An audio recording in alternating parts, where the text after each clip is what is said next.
I bust readily to grooves and move steadily. Milk and smooth and silk like Frank Beverly. Born in this maze, it's deadly, that's why I quote biblical scripts that great prophets and kings wrote. I awoke in the PM, rising to shine. These few bucks in my pockets ain't making it fine. I got more problems that I wanna deal with, but life's 24/7, so I deal with it. With the fix a drink, gin and juice when I feel this way. But it seems I'm getting lit like every day. I'm just an average hood nigga that's caught up in the mix. Used to club hop till I got shot at the blood spot. And my mug lots and I lug rocks in the rag top with the black Glock in the stash spot. Cause with each and every hour pass, it's going down like the sands of an hourglass. The rains came and I waited till the showers passed. And all my homies hit the wind, fake friends with their coward ass. It's like friends, they down with you only when the sky's sunny or when your pockets is stuffed with money. I don't push Pirellis on 20s. I push them stock brands, baby. Swimming in women just like I got fans, baby. But that's supposed to make me feel all good. I'm stressed out to the fullest, same shit, different good, man. I'm stressed. No need for the best. I got a warrant, the police be arresting niggas like me. It's likely that I might be nightly doing time if they find and indict me. And now my kids disrespect and try and spite me just cause they baby mama say that they don't like me. And on top of it all, I got fired and my tags expired. Damn it, nigga. I'm stressed, and I'll say it again. It's been etched in stone with a diamond ship's in, and I'm stressed. And I'm saying it twice, it's like every day's cold, like a block of dry ice, straight stress. And that's for real, and I don't understand all of these feelings I feel, that's why I'm stressed. And I just don't know, man, it don't rest. That's why I kick this flow. I drink gallons of spice rum until the night come. Take calls to the throat till the daylight come. I got a letter from the DA that my presence is requested, but if I go for show, I'm finna get arrested. Got a call from my old lady saying, baby, she pregnant with this baby and calling it mine. That's more baby mama drama and straight on the mind. I guess the price of a good time, but I was blind. Still I'm thinking to myself, life is more than this. They slang rocks on my block and it smell like piss. And I'm late on the rent for the last time. And the owner evict niggas for a pastime. So I puts my last dime on a 9 and 10 for regret. The homie slept and the fed straight crept. And I said it before and I say it again. A nigga cursed and afflicted like all of my friends. But this player's on the bench doing 5 to 10 years. They'll cut it to 3 if I snitch on my peers. I'm finna rock with these schemes and plots. I'm trying to get back on this block just to make things pop. Go from decision to decision, one choice to the next. They dig me deeper in this prison cause my thoughts is death. And what's left is regrets and death. Tell her bounce checks like a pigeon on a ledge. I'm walking to the edge and I'm stressed. And I'll say it again, it's been etched in stone with a diamond ship's in. And I'm stressed.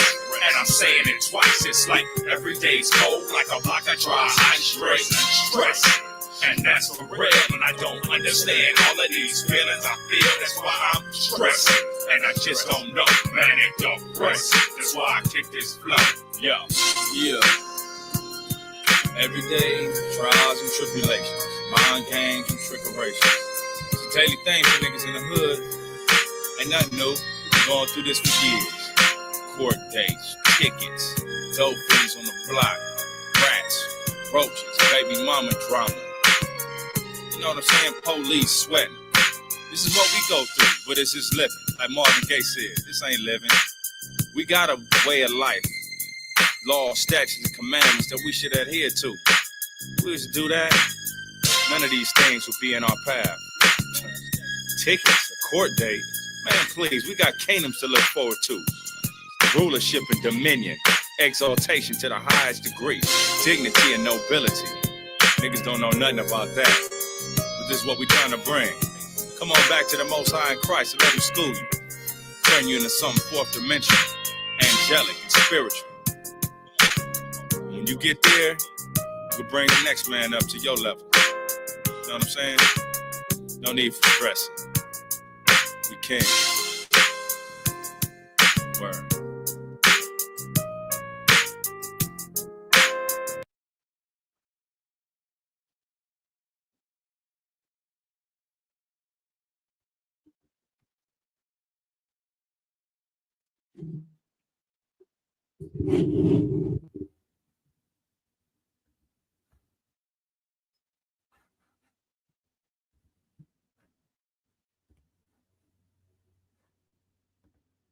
All right, Shalom, Shalom, peace, welcome.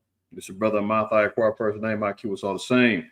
Another episode, DSTM. Don't shoot the messenger. You cannot do that. Where would you be without your messengers? You dig what I'm saying? Hey, all praise, honor, and glory to the Most High for another blessed Shabbat. Happy brew year to my family out there, man. To all the saints of Yasha Allah, man. Happy brew year, new year. We just encountered, still closing out the new moon as we lean towards the evening. Prayerfully, everybody had a blessed new moon, man, and is enjoying the Shabbat right now. It is that time, man. You can see, man. I ain't got to tell y'all. Y'all know the earthquake jumping off over there in Myanmar, over in Thailand. NATO's hell bent on trying to get this World War III cracking. All praise to the Most High, because that's prophetic. That's only letting us know how much closer we are to our deliverance. As the title of that song, Stressing, that should be resonating in all of our spirits, especially now.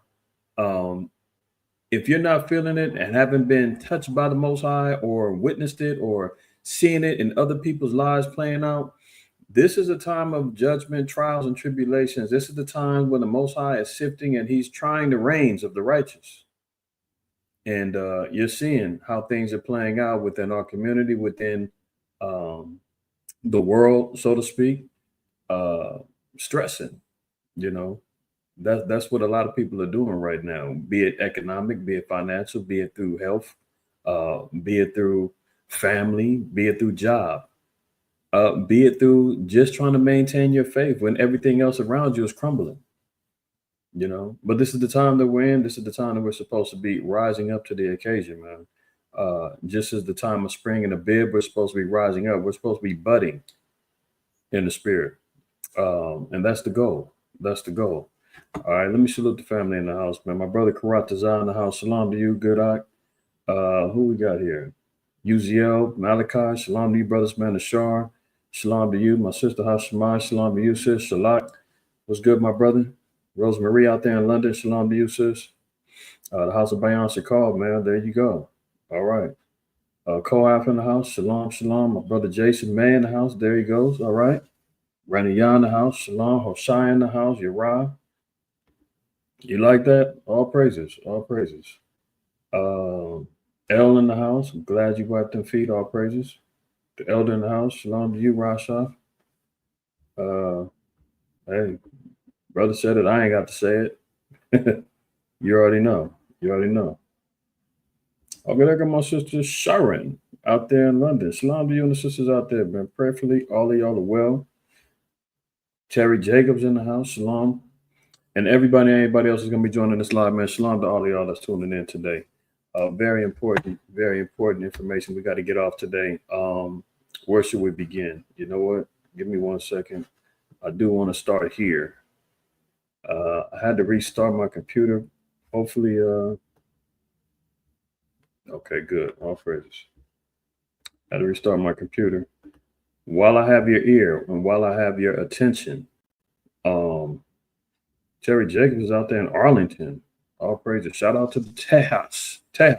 Hey, do they have they keep talking about the outbreaks down there in Texas. They're trying to hype that up, saying everybody's infected down there. That maybe we need a new shot, to get us safe. Let me know, Terry. You good?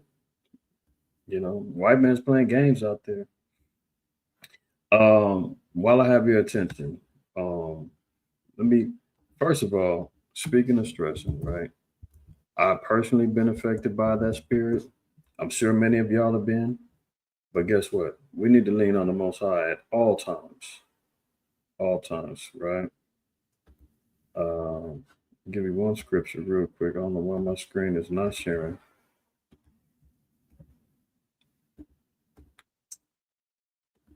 Okay, there we go. Let's look at Psalm 55 and 22. So when it seems like your back is against the wall, when it seems like everything is crumbling around you, when it seems like you don't really have any answers to what's going on in your life, guess what you need to do? What I need to do is cast thy burden upon Yahweh, and he shall sustain thee. It's all about being sustained. It's all about maintaining. It's all about just making sure that we don't crumble, we don't fall. we don't succumb to the spirits that's attacking us or approaching us in our lives, right? It's about being sustained, maintaining, right? That's what he's looking for us to do. Cast thy burden upon the Lord, and he shall sustain thee. He shall never suffer the righteous to be moved. And we should all know, excuse me, according to, I think it's Numbers 24, 26, where the Lord said that he's not a man that he should lie. Let's get that. I want to say it's in 24. Let me see where my memory's at. 23. I was off. There you go. So the Most High said he'll never suffer the righteous to be moved. So in Numbers 23:19, it says, God is not a man that he should lie. So if the Most High makes that promise and he says, look, if you're righteous, if you're maintaining yourself in the law, statutes, and commandments in the faith of Christ, there's no way that he's going to let you fall. He may push you to the edge. He may push us to the brink of, testing our faith and our ability to cast off doubt. He may push us all the way, but he said he's never going to let you fall. The Most High is not a man that he should lie, neither the Son of Man that he should repent. Hath he said, and shall he not do it? Or hath he spoken, and he shall not make it good? So if the Most High says it's all good, it is all good. And he's going to make sure that we get to that point of being good, no matter what state we're in the spirit, right? While we're on that note, we know what time it is. It is that time of Passover. We got less than 2 weeks. April 11th at even, at sundown, we mark the Lord's Passover for 2025. And the whole terminology of where we get spring cleaning. Why? Good Lord. Spell it right, IQ. There you go. During this time is where you get the terminology about spring cleaning. All right. And that's all indicative of us cleaning our homes based upon the leaven. Leaven must be removed out of our homes. I made a post earlier today. Sometimes you guys may not be seeing these posts. The community posts, you get notified through YouTube that there's a post that's been made. May not be a video. It could be a particular article. It might be just something text. We don't do it that often. However, it was necessary to post a couple of links regarding your cleaning. Okay. Your cleaning for Passover. I usually do it. I post comprehensive lists for everybody to look for and to help you and assist you being as thorough as you can with the cleaning of your homes. Okay. And your dwelling places. Let's start at Exodus 12. And we'll just start at 14. Let me get right to the point. It says, and this day shall be for you, and this day shall be unto you for a memorial. So this Passover celebration that we partake in every year as an ordinance forever. This is an ordinance, it's a statute. These are instructions that we're supposed to do forever, as a memorial of remembrance. We don't have a temple now where we're performing the utmost sacrifices of these lambs, but we do things out of rehearsing of the righteous acts and the memorial. And Yahweh said that we're supposed to do these things in remembrance of him. This is why we continually keep the Passover, regardless of where we're at. I know there's controversy about, you can't keep it if you're not in Jerusalem. You can't do it without the temple. No, the scriptures clearly tell us that we're supposed to keep this as a memorial, at the least as a memorial and a feast forever. All right. And that doesn't stop. And ye shall keep it a feast to Yahweh throughout your generations. Ye shall keep it a feast by an ordinance forever. 7 days shall you eat unleavened bread. Even the first day ye shall put away leaven out of your houses. So that's the leaven. It must be out of our houses. For whosoever eateth leavened bread from the first day until the 7th day, that soul shall be cut off from Israel. You will be discommunicated. You will be destroyed out of the nation. Your remembrance, your bloodline, will be cut off out of Israel if we went against these particular ordinances. Verse 16, and in the first day there shall be a holy convocation. That is the Passover. That's the first day of unleavened bread as well. According to Luke 22:1, these are the same thing. I know some say, "Oh, well, the Passover is one feast, and then Feast of Unleavened Bread is another." The scriptures did not say that this memorial is an 8-day memorial; it's a 7-day memorial. So, um, Passover, unleavened bread are combined within the same convocation. And in the first day there shall be an holy convocation, and in the seventh day there shall be an holy convocation to you. No manner of work shall be done in them, save that every man must eat, that only may be done to you. So the work that's to be done is performing of the ceremonial aspect of the Passover. So that work can be done, okay, as it pertains to the feast. First day, seventh day, or Sabbaths. No work, no other work should be done. No matter work should be done if it's not pertaining to the feast. Okay. Now, main thing I want to look at is putting away leavening out of your houses. That's important. It must be removed. Let's look at another scripture. Psalms 90 and verse 8. It says, "Thou hast set our iniquities before thee, our secret sins in the light of thy countenance." So we know the scriptures say that the Most High's eyes are 10 times brighter than the sun. Even observing and seeing the secret sins that we all possess and have the ability to possess, right? Why do I bring this up? Because the Most High is letting us know that you cannot try to do anything in secret, especially when it comes down to the cleaning and the leavening of your homes. Why? Because the leavening, as most of us should know, but if anybody's new, you don't know. This might be your first Passover. This might be your second Passover, but you didn't get it, quite right the first time. You're still learning how to get it more perfected. Let's look at this in First Corinthians, and we're going to read chapter 5, and we're going to read 6 down to 8. So remember, it says that the Most High observes and sees the secret sins of us, right? 1 Corinthians 5 and 6, it says, "Your glorying is not good. Know ye not that a little leavening leaveneth the whole lump? Purge out therefore the old leaven, that ye may be a new lump, as ye are unleavened. For Hamashiach, our Passover, is sacrificed for us. Therefore, let us keep the feast, not with old leaven, neither with the leaven of malice and wickedness, but with the unleavened bread of sincerity and truth." So when we're looking at it in the spirit, the leavening represents malice and wickedness, all matters of unrighteousness, lasciviousness, backbiting, murmuring. All of those things are things that we have to be purging out of ourselves to become new in this new season, in this new time, in this time of Abib, right? So these are the things that we have to absorb and we have to pay attention to when it comes down to the leavening cleaning out of your homes. It shouldn't be on something like, oh, well, you guys are being over righteous. We can't do all of that. Reading all these labels, that's too much. Can't do it. Let me see. In Deuteronomy 16, and there's one particular scripture. Where is it at? Let me see if this is it. Yeah, that's it right there. Right in my face. Okay, so let's look at this real quick. Deuteronomy 16, we're going to read 1 down to 4. It says, "Observe the month of Abib and keep the Passover unto Yahweh thy power. For in the month of Abib, the Most High Yahweh brought thee forth out of Egypt by night. Thou therefore sacrifice the Passover unto Yahweh thy power of the flock and the herd in the place which Yahweh shall choose to place his name there. Thou shalt eat no leavened bread in it. 7 days shalt thou eat unleavened bread therewith, even the bread of affliction.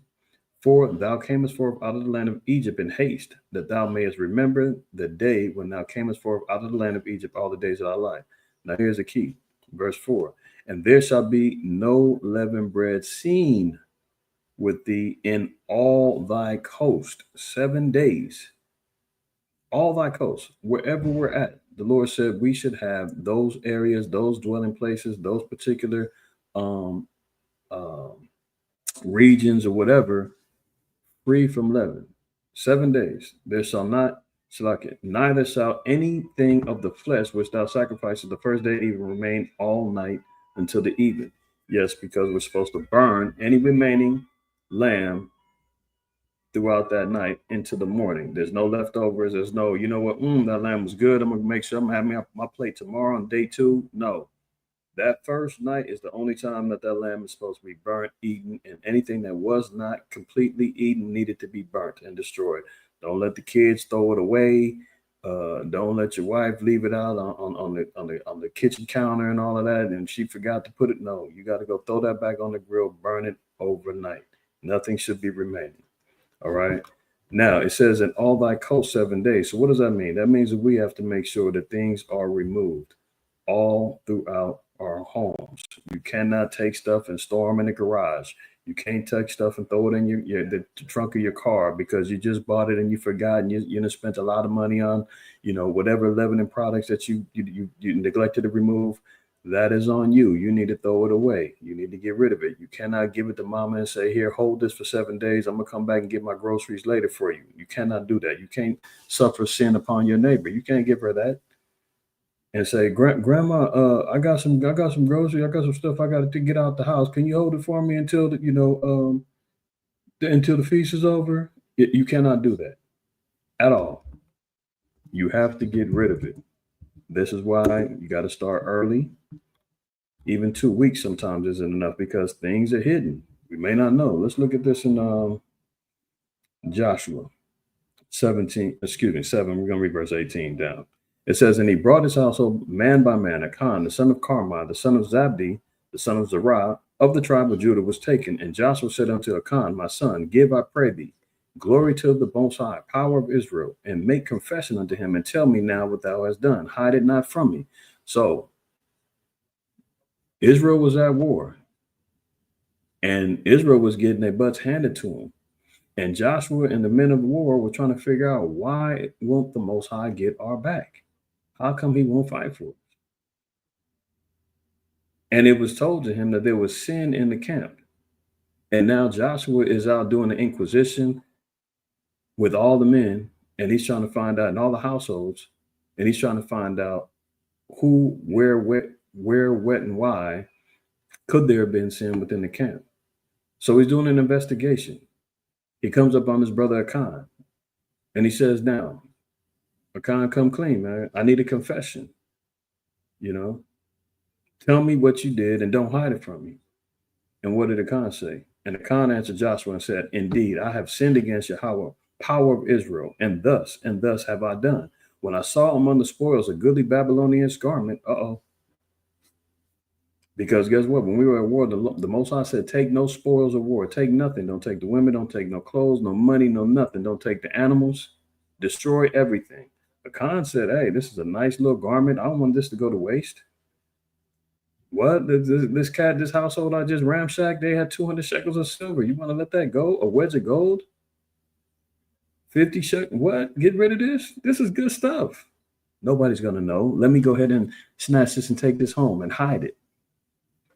So he confessed. He said, when I saw him on the spoils, a goodly Babylonian garment and 200 shekels of silver and a wedge of gold of 50 shekels weight, then I coveted them and took them.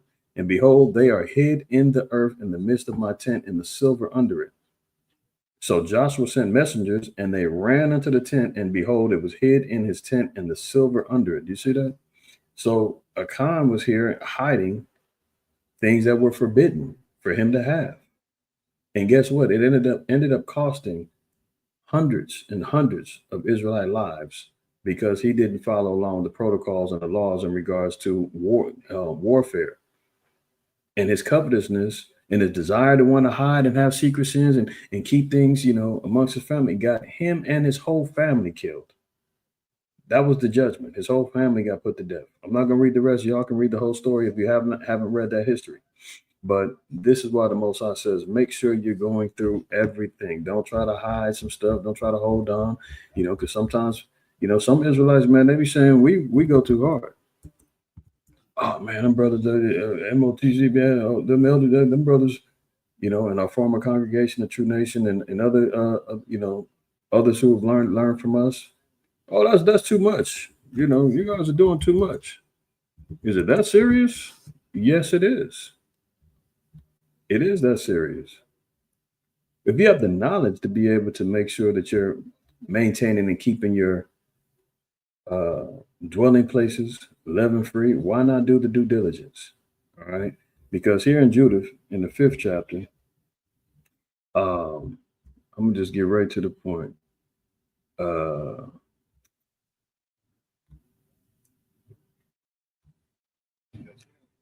And I'm going to read verse. Well, this is, you read the whole chapter, pretty much you're dealing with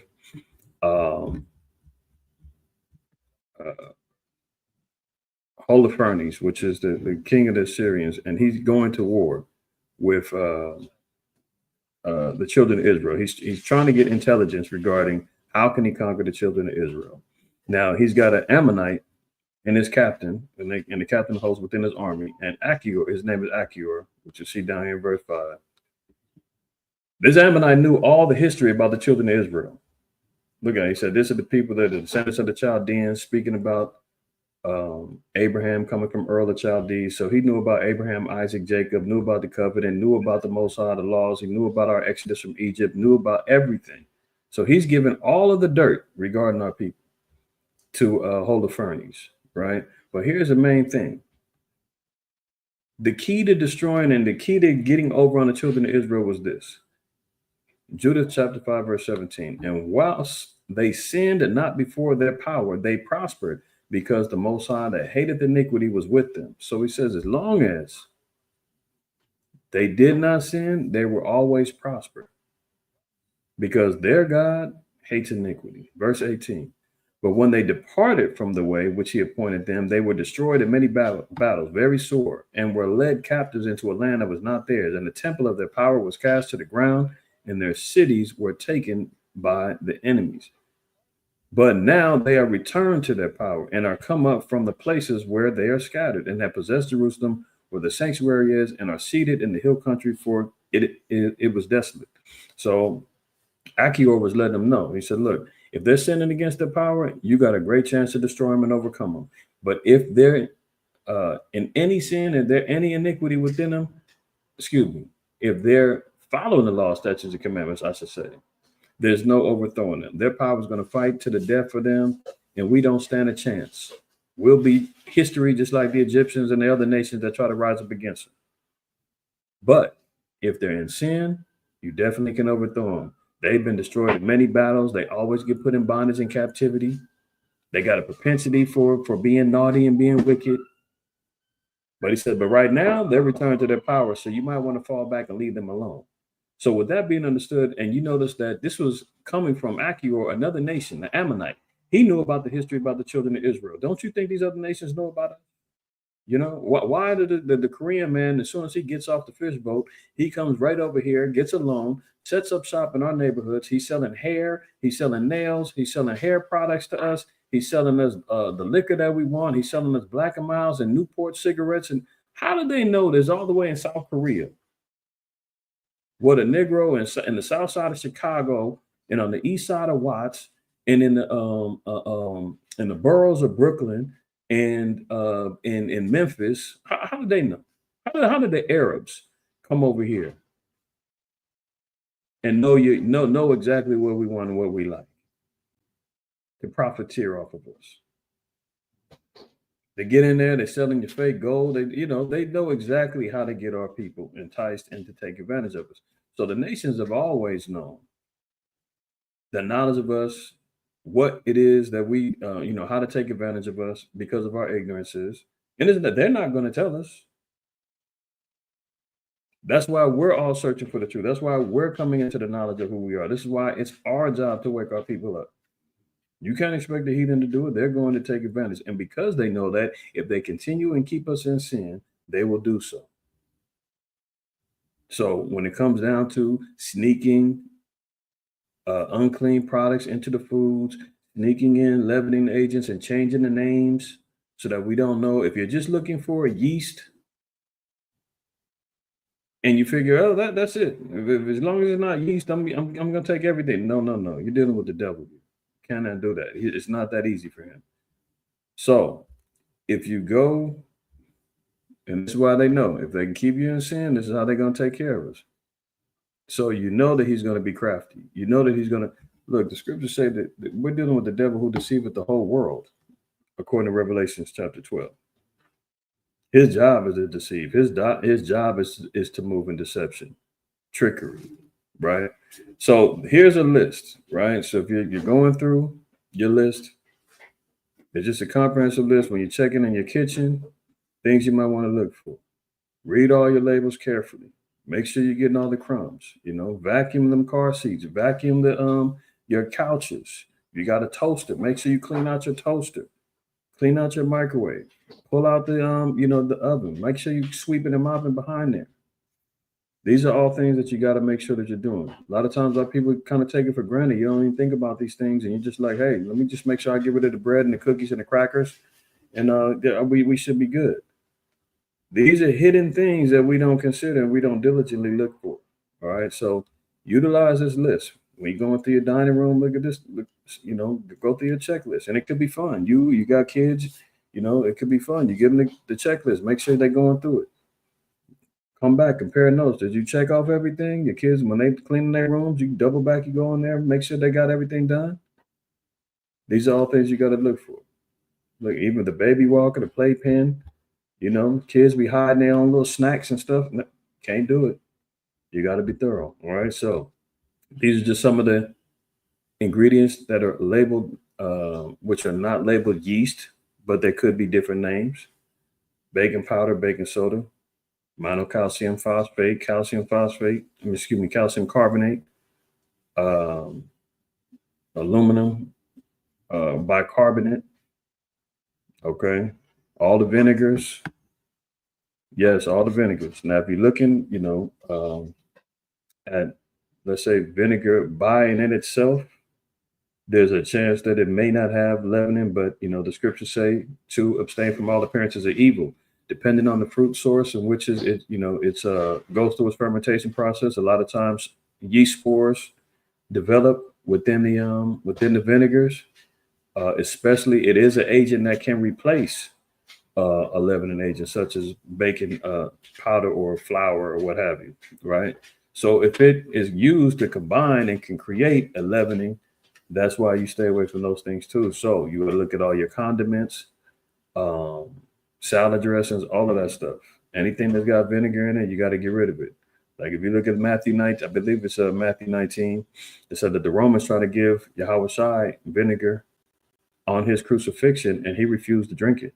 There's something to be said about that. All right. Here's another list as well. This is even more comprehensive of all of the agents not labeled yeast. You see how long this list is? This is done through careful diligence and time, that brothers and sisters put in to make sure that we're trying to be as thorough as we can for the Most High. Now, you may not be able to catch every last little thing. There could be some new stuff that he's trying to do, but what we do know and what we can control, these things you gotta go through. All right. So hopefully everybody's prepared on this journey and has been abiding by things. Even your waters. Some of the waters have sodium bicarbonate in them. Bottled waters, yeah. You got to check all of those things. Okay. And sodium bicarbonate basically is like baking soda, which is a leavening. You can't have those things. All right. And we even have meal ideas. Sometimes you might get burnt out and can't, think about what type of menus you want to do, what type of food you want to do. I know a lot of times, man, especially single brothers and all that, they just get bored and just, I'm just eating tacos every day. I'm just gonna eat unleavened crackers and peanut butter and jelly every day. You don't have to just pinhole yourself into things that you just can't, you get tired of and you're dreading having to go through it. Be creative, So we provide a couple of different little recipes that you can go through, for you cooks out there. We're trying to help make it more enjoyable and more creative for Israel. All right. So if you want to look unleavened bread recipes, you're looking for that, it's all on here. All right. So all praise to the Most High. Prayerfully, everybody can utilize these tools, man, and draw closer to our power in the spirit of righteousness and truth. All right. So again, it's in the community tab of our YouTube channel. Both links are there. All you got to do is copy and paste it into your browsers and you'll have it. If anybody has any issues, with accessing this, because again, this is important. Anybody has any issues, yeah, any problems getting to it, feel free to reach out. Make sure you email us. You see the email, the covenant 144@gmail.com. I'll send it to you directly. If you can't find it on the community tab, some of y'all know how to find us on Instagram, on Facebook. Y'all reach out to me on Facebook through Messenger. If you have any problems getting access to these lists, hit me up. We'll make sure that you get it done. We want everybody to be accountable in the spirit of righteousness and truth, trying their best to serve the Most High and make this Passover as blessed as possible, right? Because at this time, like I said, we're dealing with times of tribulation, trials, and whatnot.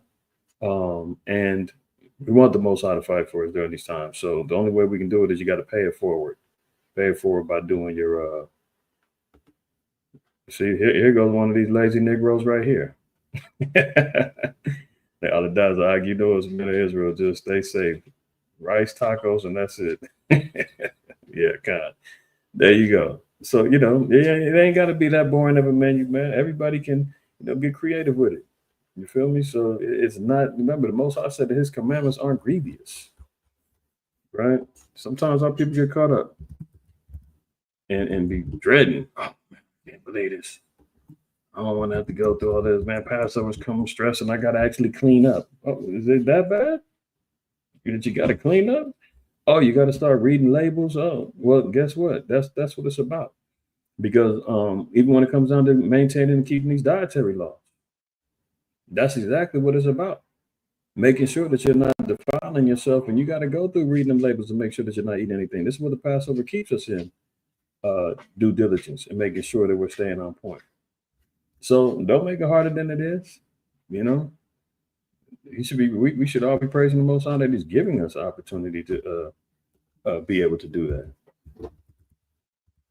Hold on one second.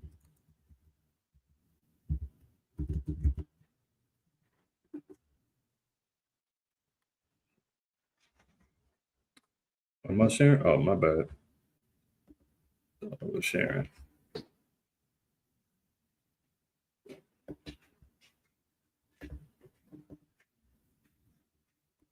There you go. So 1 John 5:3 says, "For this is the love of the Most High, that we keep His commandments, and His commandments are not grievous." Not grievous. Yeah, it might be a little time consuming. You got to be a little diligent with getting it done. And trust me, all praise to the Most High. This would be, I don't know, 31st Passover, 31st Passover, and every time you're scrambling to the last minute. You can plan as much as you want. Oh, I started a month ago, 2 months ago. I started 2 weeks ago, whatever. Up until that last minute, you're probably going to find something. You're going to be like, oh, shoot, I'm glad I got rid of it. Right until the last minute. Even up when it's time to, get to the ceremony, and, everybody, we always set a time, get there at 7:30, 8 o'clock, we'll start. And you find out you're running late. Why? Because you got the last minute thing you're scrambling around to do. So sometimes it can be tedious, but guess what? Not grievous. All right. So with that being said, just want to make sure that I got that out there, that y'all have access to the resources to make sure that you can get your list in order, and we can all be on one accord, making sure that we're keeping this feast in the utmost spirit of righteousness as possible. All right. Now, we got some other things to talk about. Where's my PowerPoint? Hold on. There we go. Other things to talk about. Let's get to it. Let's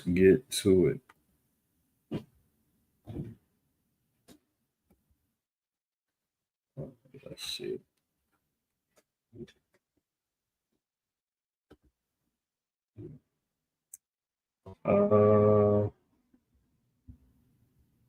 Slacky, y'all. Let me make sure this thing's looking.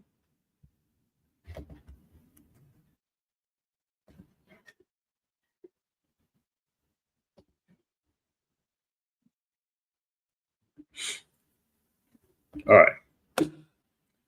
So let's get this PowerPoint opened up and ready to write. So let's start off what we normally do.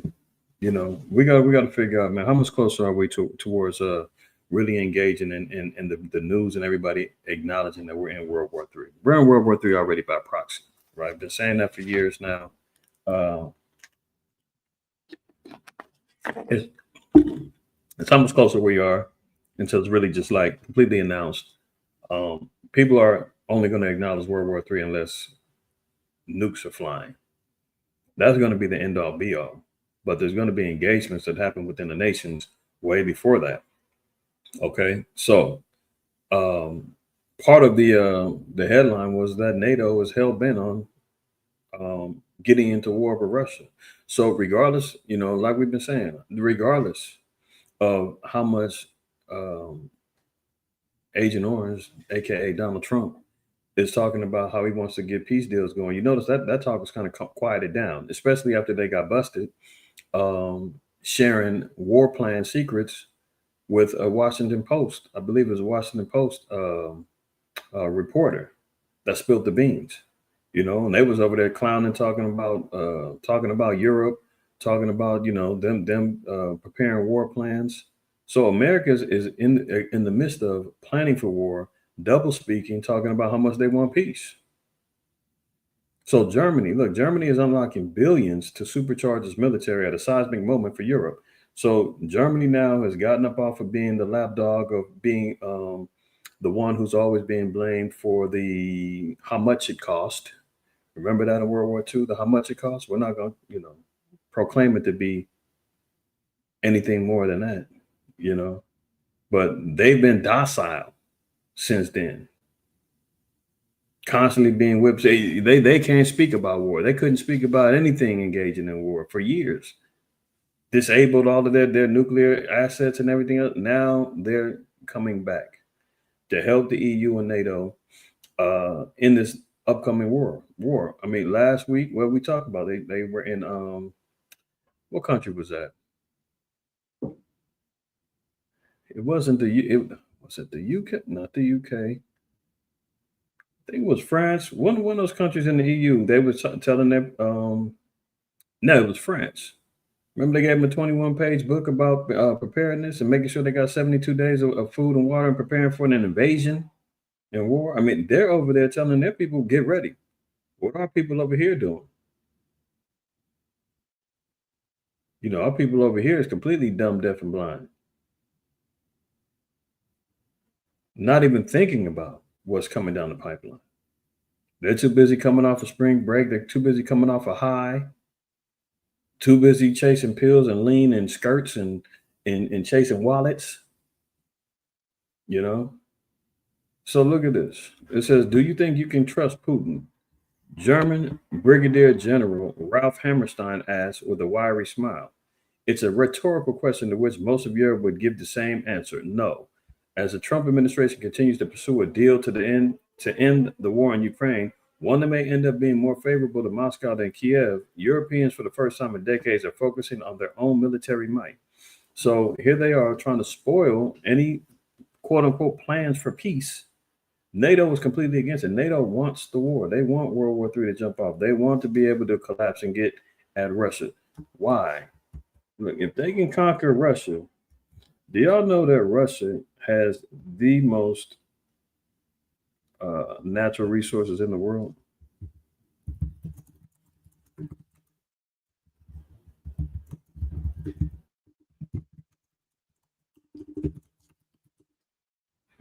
Let's see here. Let's look at this real quick.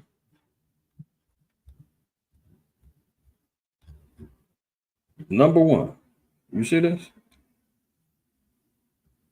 Let's start. Let's double back up here so you can see. 10 countries with the most natural resources. The EU figures if they can collapse Russia, they can take part. They can get a hold of all of these particular natural resources. They can become a global monopoly. Look at this. Russia's natural resources reserves are worth 75 trillion. That's why when Slow Biden and them was throwing sanctions on them and it wasn't affecting Russia, they was not really tripping.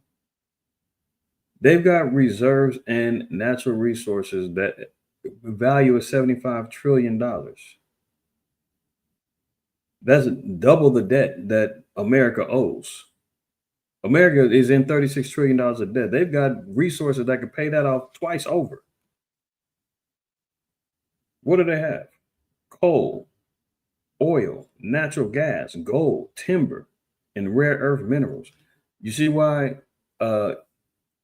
Trump wanted to strike that $500 billion deal with Ukraine in exchange for protection? Basically a shakedown.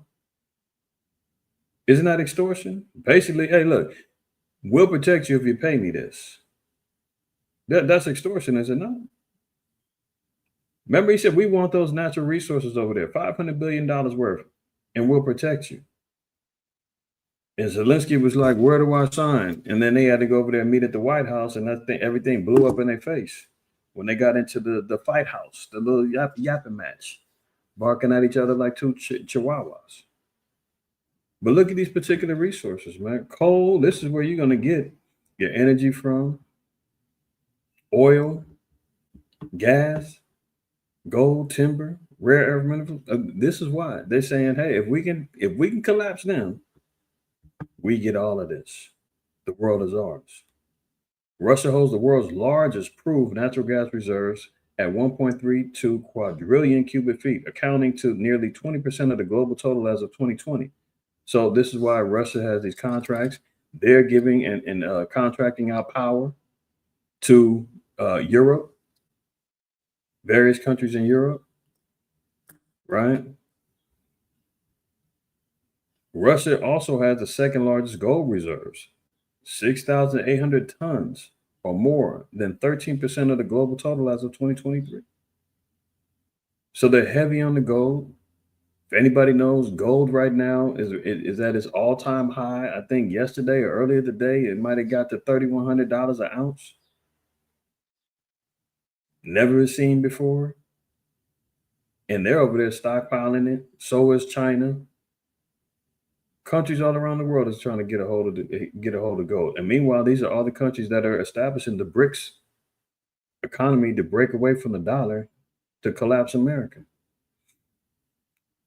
Russia has the world's third largest crude oil producer at 12% of global supply in 2020. Russia's proved oil reserves were the world's sixth largest at an estimated 107.8 billion barrels. So I think number one is Saudi Arabia, America's number two, and Russia's number three when it comes down to oil.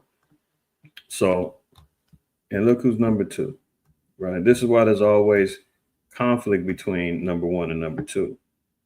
The greed for these resources. So this is why you see NATO is like, no, we're not trying to make peace with Russia. We're at a pivotal point right now where we can kind of take them out. If we can take them out, we can get a hold of that land. We can get a hold of the resources. We can dethrone Putin.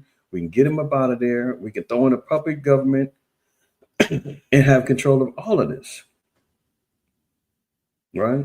Doesn't Micah 2 say that he covets fields? He wants to take it by violence. That's even his own. The white man has no problem at going to war with himself and his own people. This is why they create these various classifications of I'm Russian, German, Swedish, I'm from Finland. Oh no, I'm French. I'm South African. You're all the same. Knock it off. Knock it off. So when they go to war with each other, let's say in particular when you're dealing with the conflict between the Irish and the English. Oh, we were enslaved too. With the Irish, we were eating potatoes all day. But your own people did it. Knock it off. This is not the same. As Kendrick Lamar would say, they not like us. It's not the same. Okay? So Germany's unlocking billions of dollars, getting ready for war. Okay? Let's move on. Look, Russia says the UK and France is behind its latest attack on its energy infrastructure.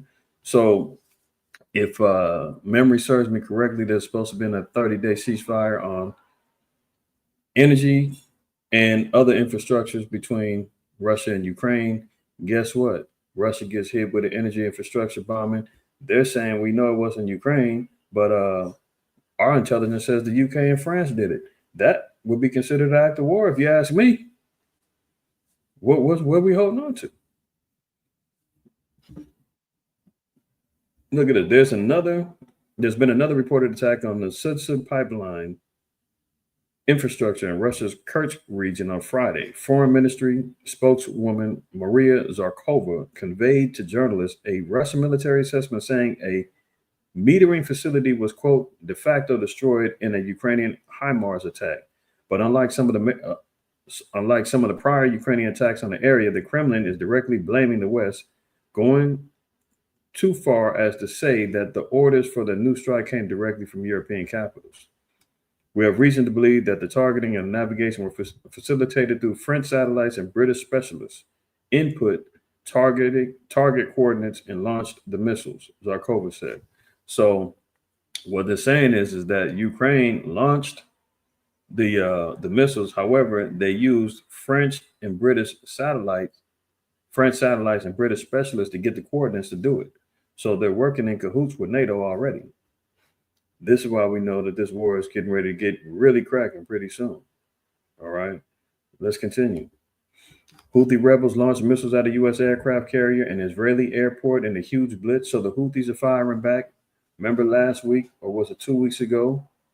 Agent Orange put out the order to bomb the Houthi rebels in Yemen, and they got some get back.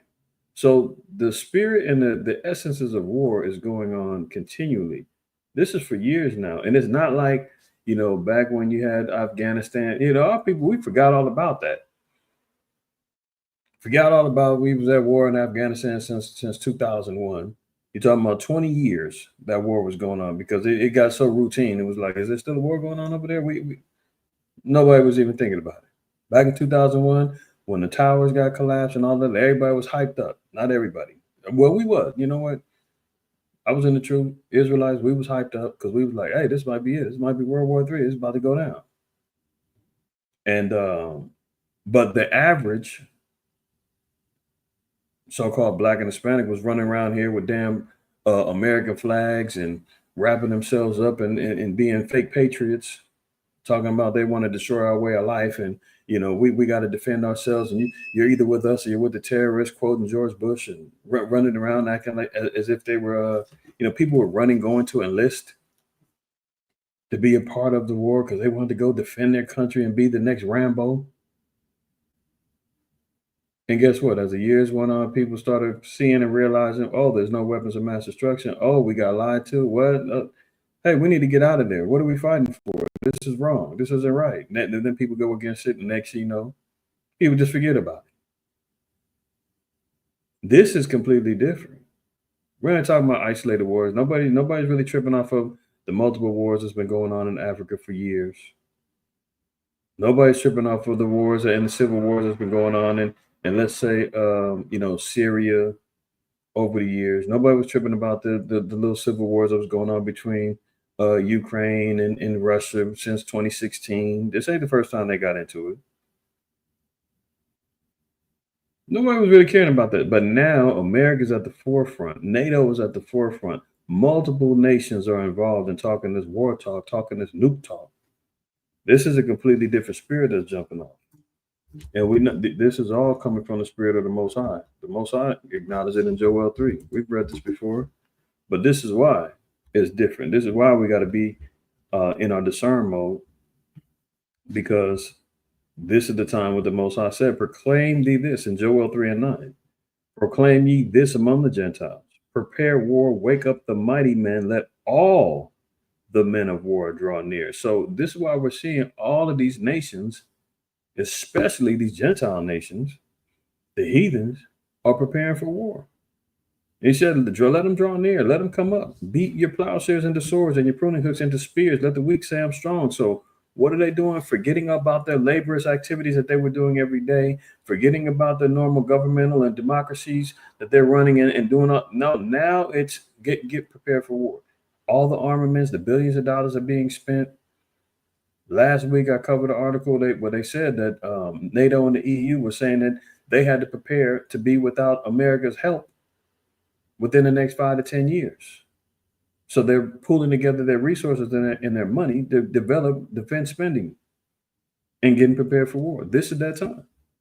So this is the time of World War III. This ain't the same type of war that, because people say, well, there's been wars for centuries. There's always been war jumping off. You guys are fear mongering. It's not the same. You're right, it ain't the same. This is completely different. This is all of the Gentiles being prepared for war. These are the Gentile nations that are being called up. All of them are being called up and being brought into the table saying, are you ready? Are you ready? Fight. You feel me? This is where we're at. So the Houthi rebels, they're launching missiles at a U.S. aircraft carrier and Israeli airports, right? Moving on. Bomber Command. U.S. masses of B-2 stealth bombers with 125 tons of bombs on a Brit island near the Houthi kill zone just days after Yemen strikes. So now we're seeing even America is sending over record numbers of B-2 bombers with 125 tons of bombs, parking them over at a British island, getting prepared for whatever may jump off. They could wipe out Yemen in a few airstrikes with some major bombs jumping off. However, Yemen is attached to Iran. Yemen is attached to Hamas, right? And that's going to trigger even bigger and greater wars. Look at this. Both Yemen and Iran are within range from the crucial Diego Garcia base. This moving aerial military arsenal has included essential accessories for the deadly B-2 bombers. Satellite imagery also showed 3 C-17 cargo planes and 10 refueling tankers being sent toward the isolated British territory, according to analyst Intel Frog. Several B-2 bombers were spotted moving from the White Man, AFB, in Missouri to the Diego Garcia. I love that. White Man Air Force Base in Missouri. You can't make this up, man. Who's at the charge? The white man. And that's who's sending the bombers. Several B-2 bombers were spotted moving from the White Man AFB Air Force Base. See that down there? In Missouri, going to Diego Garcia. So go figure, you know. It says the U.S. has dispatched B-2 stealth bombers loaded with 125 tons of explosives to a British island. The bombs were deployed to the Brit territory near a Houthi stronghold just days after Donald Trump ordered deadly strikes in Yemen and threatened, quote, hell will rain down. So the spirit of war, that's really going down right now, man. And they're coming from the White Man's Air Force Base with B-2 bombers, man. 125 tons of bombs, loading them up, putting them in shooting range of Yemen and Iran in military posture and preparing for war. Let's see what else is on the deck.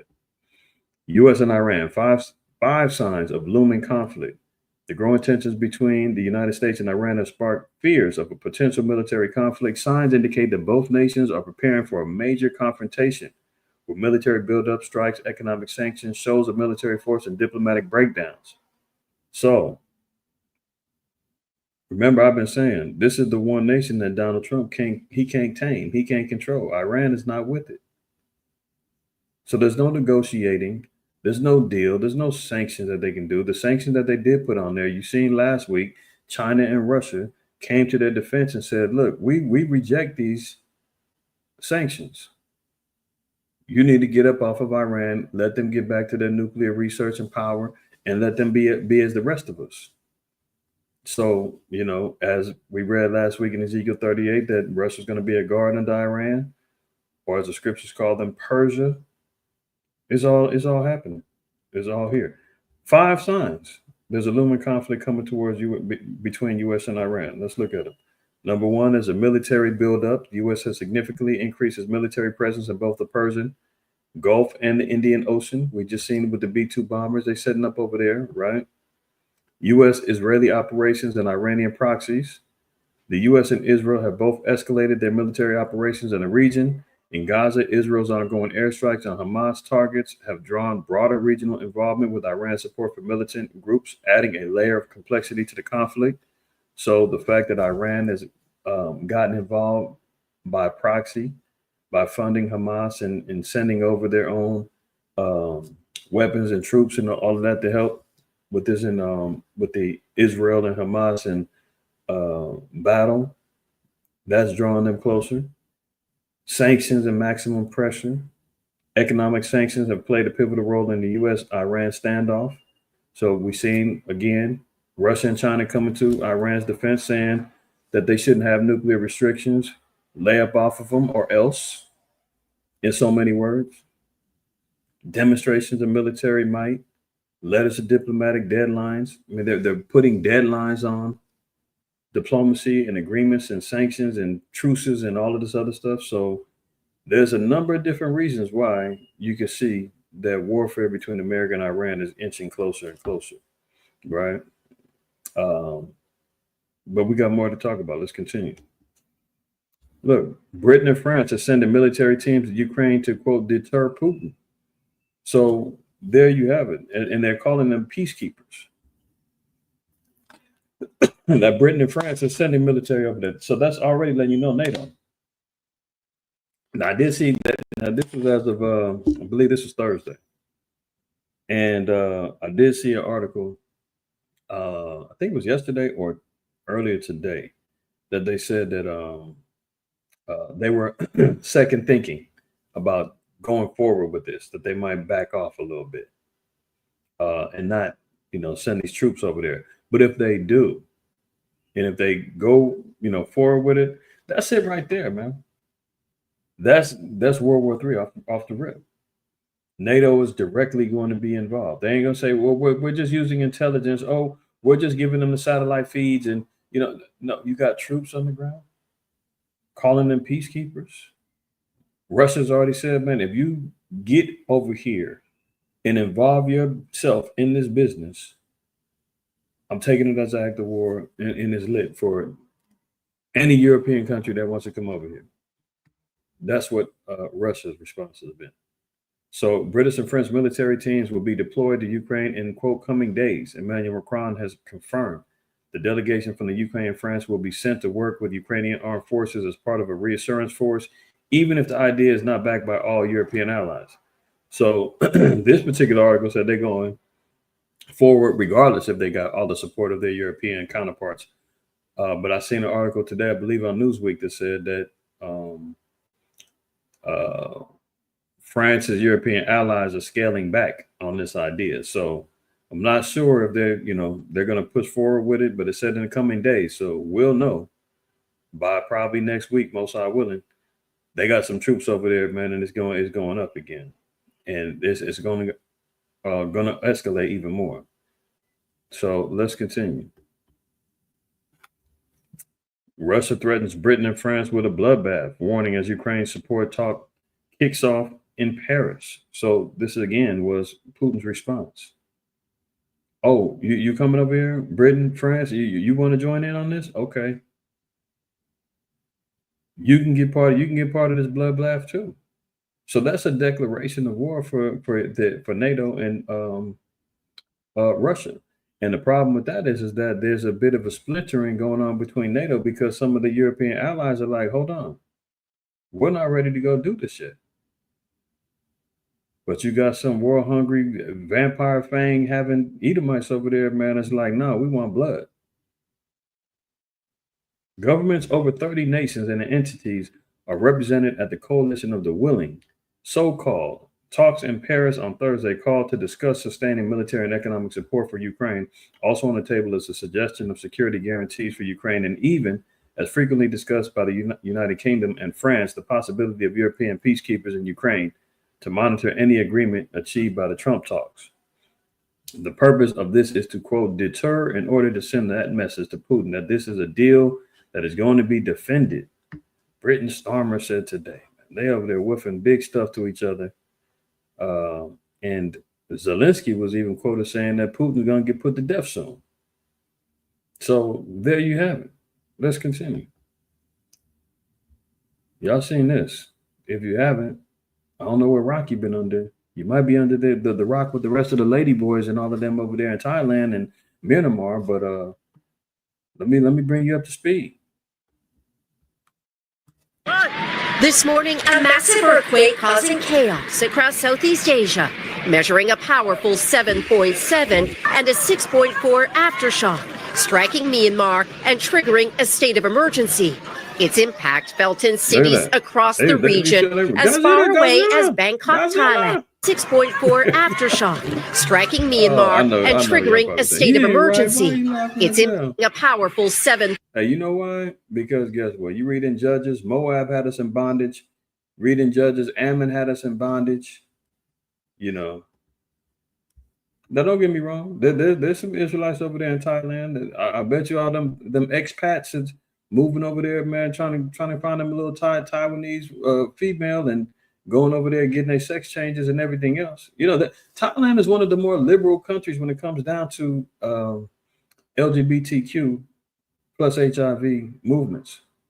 You know, dudes going over there, man, getting flipped and tricked, engaging with what they call lady boys. You dig what I'm saying? Cats is going over there, man, getting swapped out, getting their transmissions changed. Dudes moving over there, man, so they can go trick some money off on Taiwanese prostitutes, trying to find them a little geisha girl to, settle down with. And now they over there getting rocked by 7.7 earthquakes. Imagine that. And I believe at the time that I looked this morning, the death toll was over 1,000. Over 1,000 and rising. This morning, a massive earthquake causing chaos across Southeast Asia, measuring a powerful 7.7 and a 6.4 aftershock, striking Myanmar and triggering a state of emergency. Its impact felt in cities across the region as far away as Bangkok, Thailand. Across the region. Look at this guy. He's down there a mile away. He's running for his life. That is wild. He's down there a mile away. He's running for his life. Its impact felt in cities across the region as far away as Bangkok, Thailand. The city, declared a disaster zone by Thai officials, is home to 17 million people, many living in high-rise apartment buildings. This skyscraper shook, buckled, and was reduced to a pile of rubble as people looked on in disbelief. The quake forceful enough to turn this rooftop swimming pool into a waterfall. Frightened office workers captured on camera were scrambling from their desks as the tremor caused buildings to sway. I was in my lazy boy and all of a sudden it moved back and forth and then it toppled over and I hit my head on the table, but it didn't leave a mark and I didn't break the glass table either. Alarms going off as the quake hit around midday in Bangkok. Crowds were waiting at rail stations to evacuate. Yeah, man. See, this is a little paradise for a lot of people coming from America and other countries. They flying over there because they love the beaches. They want to go over there because they want the women. They're going over there because they want to, they're retiring, going over there, living cheap, living like kings, involving themselves in all kind of evil and wickedness. I just started watching that show,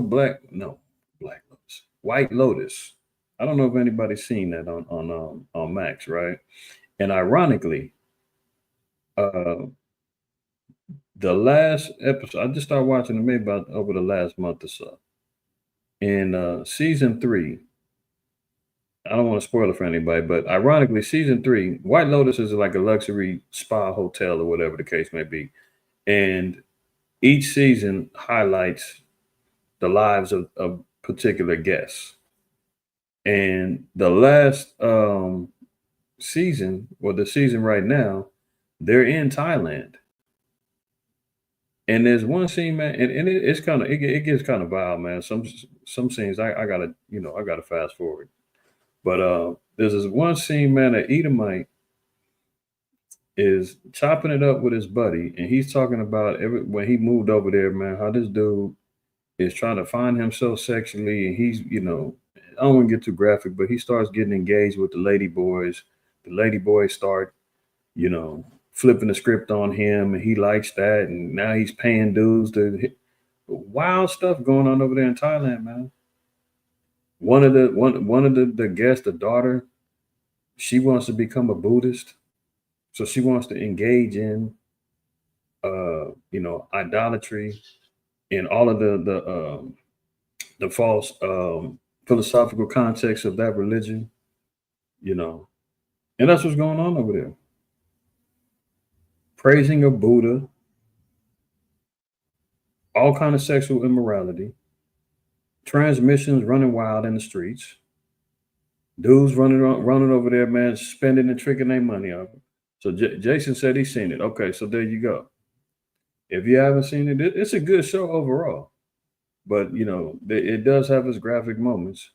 But ironically, this particular season, they're in Thailand, and boom, lo and behold, the Most High strikes this place. 7.7 thousands dead. From more densely populated areas, reports from inside Myanmar have been slower to come. But videos on social media showed debris in the streets and broken roads and a major bridge near Mandalay that fell to. Look at that. The bridges collapsed. And this is a place that gets frequented by earthquakes. You would think that they would start building up the infrastructure to be a little bit more earthquake sound, but they can't do it. Regardless, it doesn't even matter, man. When it's coming from the Lord, it don't matter how much you try to, you know, fortify your buildings. The Most High wants destruction. He's getting destruction, man. Matthew 24 told us to be prepared for what? Matthew 24:7 says, "For nation shall rise against nation and kingdom against kingdom, and there shall be famines and pestilence and earthquakes in diverse places."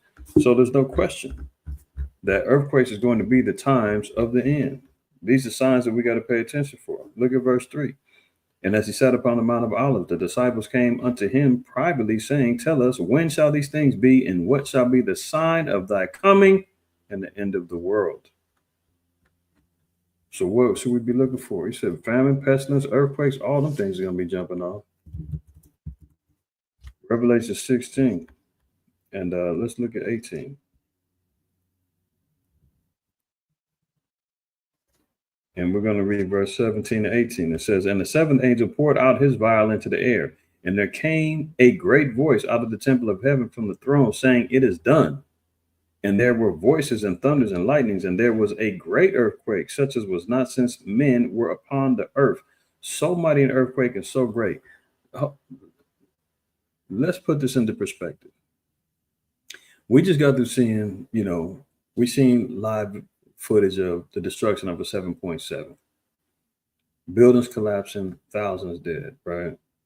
Now, if we look at, now this is the list of natural disasters by death toll.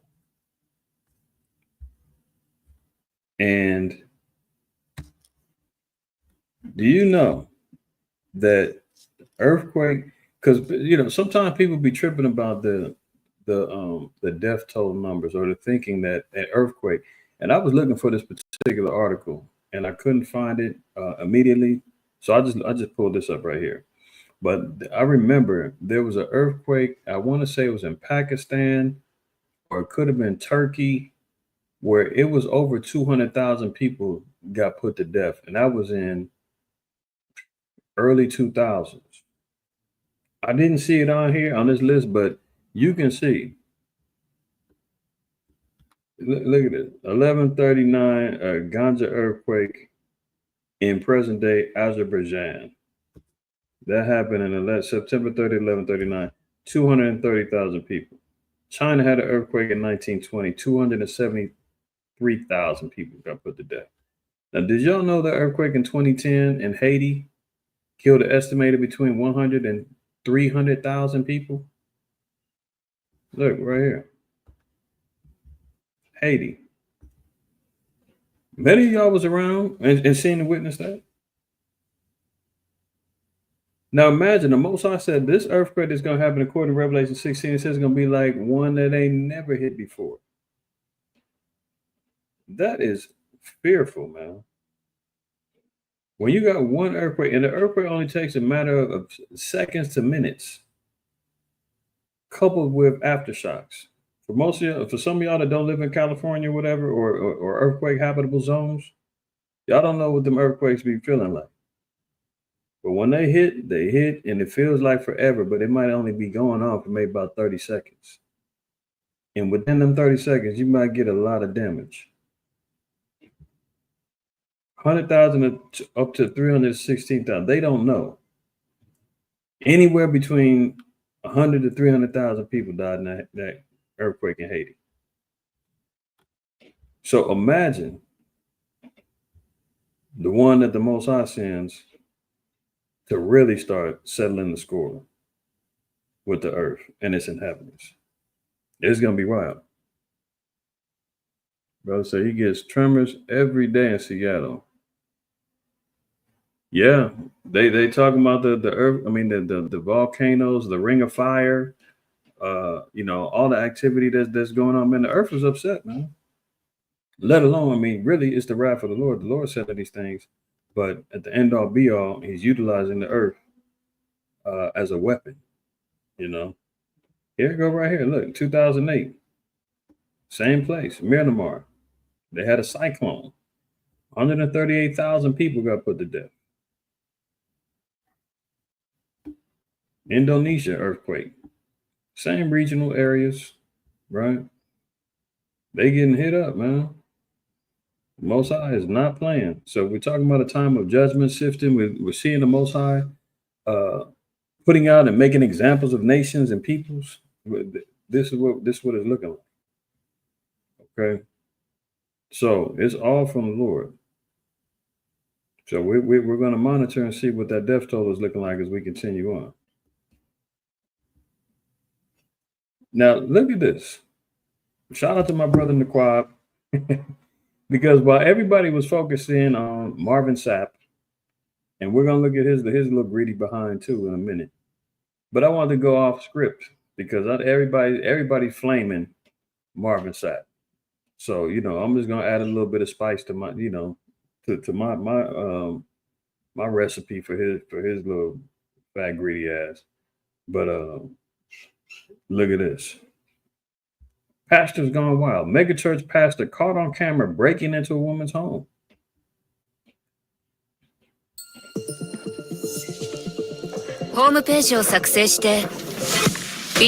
It's a terrifying home invasion. A man with a flashlight enters a single mom's house and ends up caught on her security camera. And when she looked at the video, she knew who it was right away. Here's why. It's terrifying. A man caught on security tape breaking into a home. What made this even more shocking? Whoops. I'm wondering, first of all, how the hell is he walking into the door so easily as if he got a key? Is she just living there with the doors open and he knows like her door is always open? I mean, she just crept, he just walked right in there, no problem. But let me let it double back. Is the identity of the intruder. It was 43-year-old Marie Columna's pastor. There he was in her kitchen, clearly identifiable. You would never think a pastor would do anything bad to anyone. When you follow God's vision. And it's not just any church. 49-year-old Sergio Guardia was a pastor at a mega church, the 24,000-member Thomas Road Baptist Church in Lynchburg, Virginia. Maria and her husband were very close with the pastor and his wife, as seen in this photo. What was Pastor Guardia like? Very charismatic, extremely nice.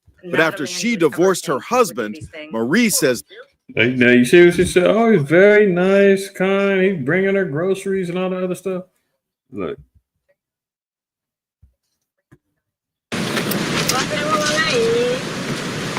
Now, no, she said, very nice. Later, she's gonna say he was bringing her groceries and all that after she got divorced. So he's running around here, man, trying to, you know what he was trying to do.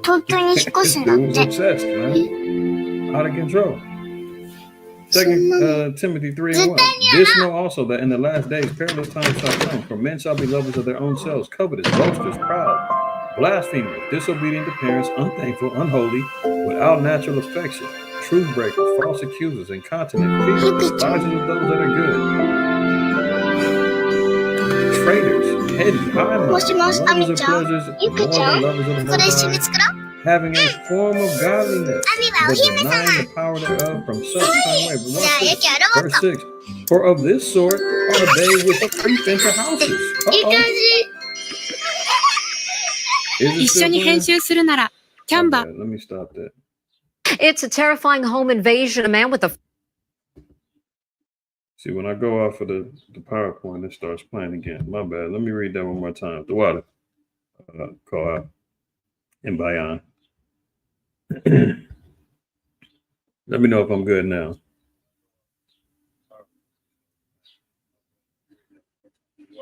Did it stop? Let me see.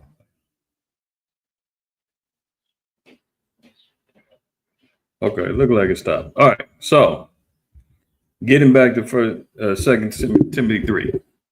Now it says again, this know also that in the last days perilous times shall come, for men shall be lovers of their own selves, covetous, boasters, proud, blasphemers, disobedient to parents, unthankful, unholy, without natural affection, truce breakers, false accusers, incontinent, fierce, despisers of those that are good, traitors, heady, high-minded, lovers of pleasures more than lovers of the Most High.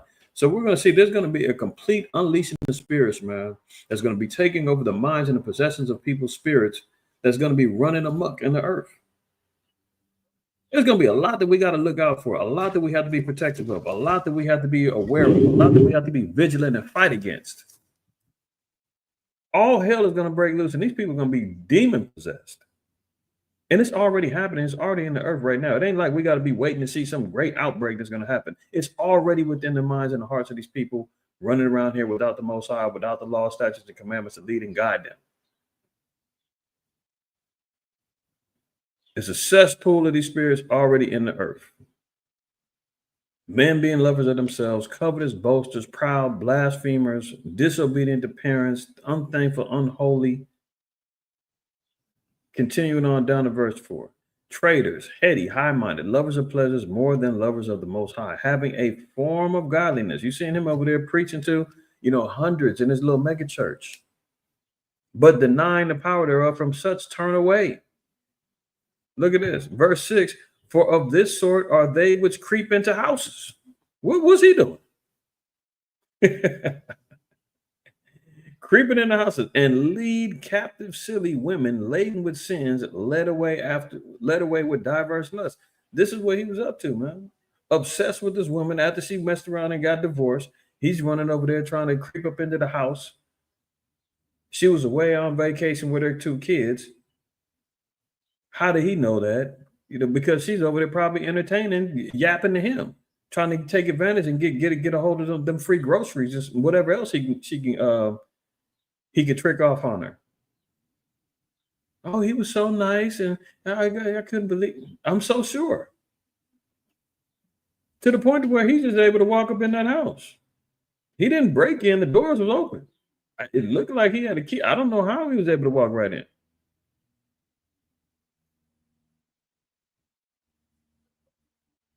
Ashar, is that the one you talking about with the 200,000?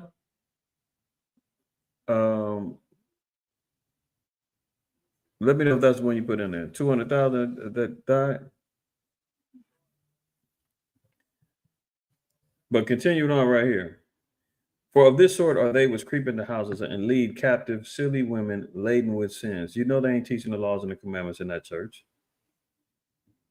And based on his name, he might have been in Northern Kingdom, might have been 10 tribes. Led away with diverse lusts, man. He was over here lusting after this woman, man. Completely obsessed. Let it play. Creeping in the houses.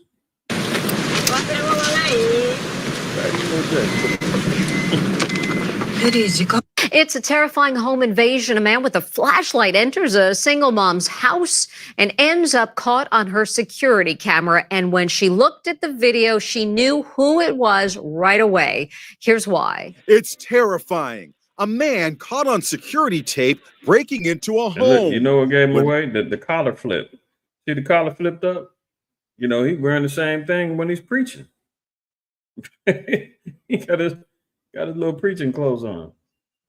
Trying to be hip. These new age preachers, man, thinking they trying to be hip, trying to dress cool, man, dressing down. They ain't wearing a suit and tie. They ain't wearing the the bishop cloths anymore. You know, they want to be hip. They're wearing tennis shoes and jeans now. Made this even more shocking is the identity of the intruder. It was 43-year-old Marie Columna's pastor. There he was in her kitchen, clearly identifiable. You would never think a pastor would do anything bad to anyone. When you follow God's vision. And it's not just any church. 49-year-old Sergio Guardia was a pastor at a mega church. You see the collar flip? He wearing the same damn jacket he was wearing at the church.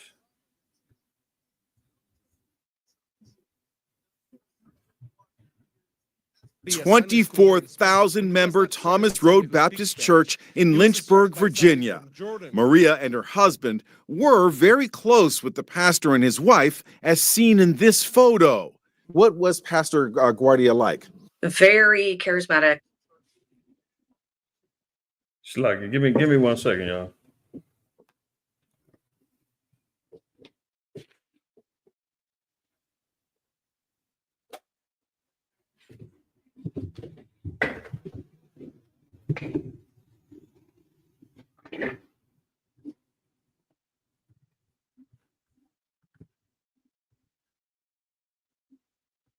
It's terrifying. A man caught on security tape breaking into a home.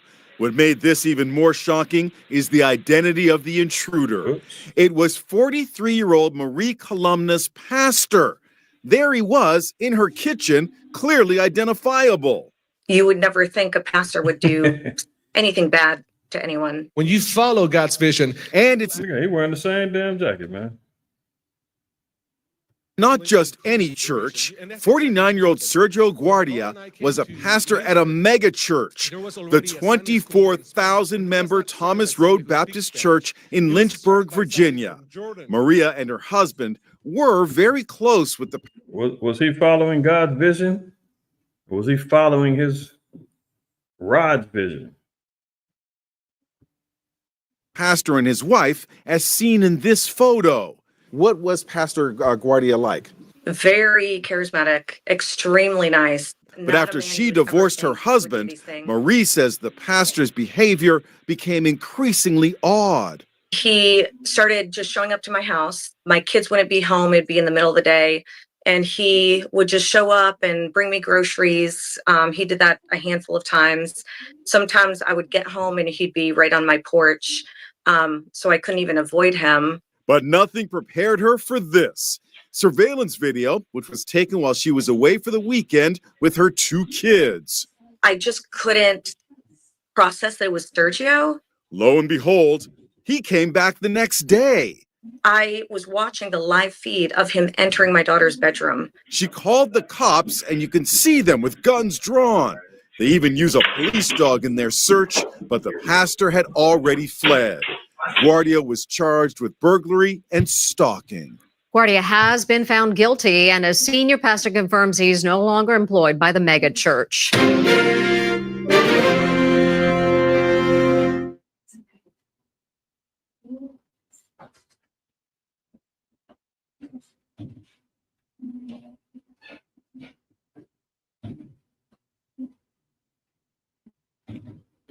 And imagine that. The maniac went back twice. You see, he got busted on the camera. He doubled back. And you talking about carried away with diverse lust. This dude was out of control. Sergio was tripping. You know? That's one. Let's look at It's another. a terrifying. Let's look at Andy Stanley. Look at Andy Stanley. Here we go. See, look at this guy. A gay person who still wants to attend church Another after the way negative. the church has treated the gay community, I'm telling you, they have more faith than I do. They have more faith than a lot of you. A gay person who knows, you know what? I might not be accepted here, but I'm going to try it anyway. The gay men and women who grew up in church and the gay men and women who come to faith in Christ as adults who want to participate in our church. Did you hear what he just said? He said a gay person has more faith than he does. He's the leader of a mega church, and he's acknowledging that a sinner, someone who's committing a mass abomination that's viable by death, has more faith than he does. Maybe he's saying they have more faith to come out the closet than I do. I'm still scared. I'm still closeted.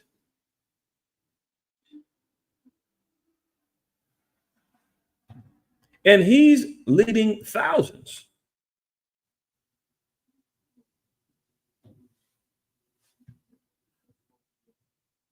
Oh my goodness. I know 1 Corinthians 6 and I know Leviticus and I know Romans 1. It's so interesting to talk about all that stuff. You shall not lie with a male as one lies with a female. It is an abomination. For their women exchanged the natural function for that which is unnatural. And in the same way also the men abandoned the natural function of the woman and burned in their desire. No, we're not even going to. Notice he said, I know 1 Corinthians 6. I know Romans 1. Guess what?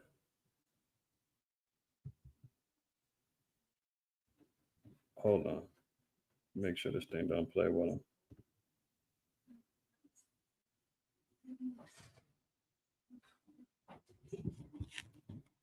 He just cut himself, man, because if you know,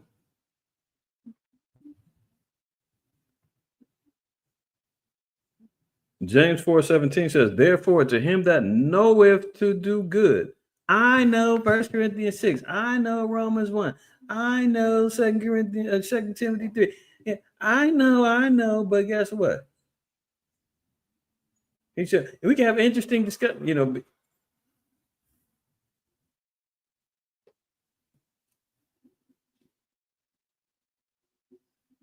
Therefore, to him that knoweth to do good and doeth it not, to him it is sin. If he knew better, he'd do better. But he has no business, first of all, even using our word.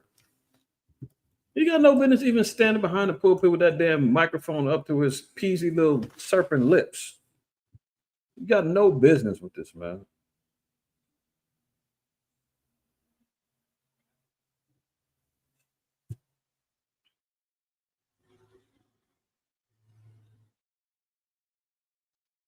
Psalms 50:16. But unto the wicked, the Most High saith, what hast thou to do to declare my statutes, or that thou shouldest take my covenant in thy mouth? What business did the damn heathen and a wicked so-called white man have anything to do with declaring the statutes of the Lord? You got no business even speaking on his word. This is why he's out there championing for the LGBTQ plus HIV community to come out and be brave and show your faith. And Christians, we need to be more Christ-like and embrace them. And we shouldn't be. Come on, man. He's trying to lay down the pathway so that he can go ahead and pop out, man, with his boyfriend. That's what it sounds like to me.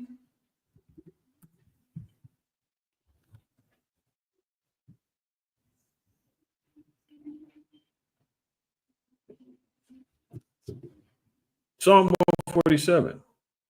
He showed his word unto Jacob, his statutes and his judgments unto Israel. So the statutes, the judgments, remember, we just got to reading. What does the wicked have to do to declare the statutes of the Lord? Nothing, because he only revealed it to Jacob and unto Israel. This is why he has no business even trying to display the word of the Lord and trying to act like he's got the ability to tell and herd the sheep into a pathway of, oh, we got to embrace this concept and this lifestyle rather than correct.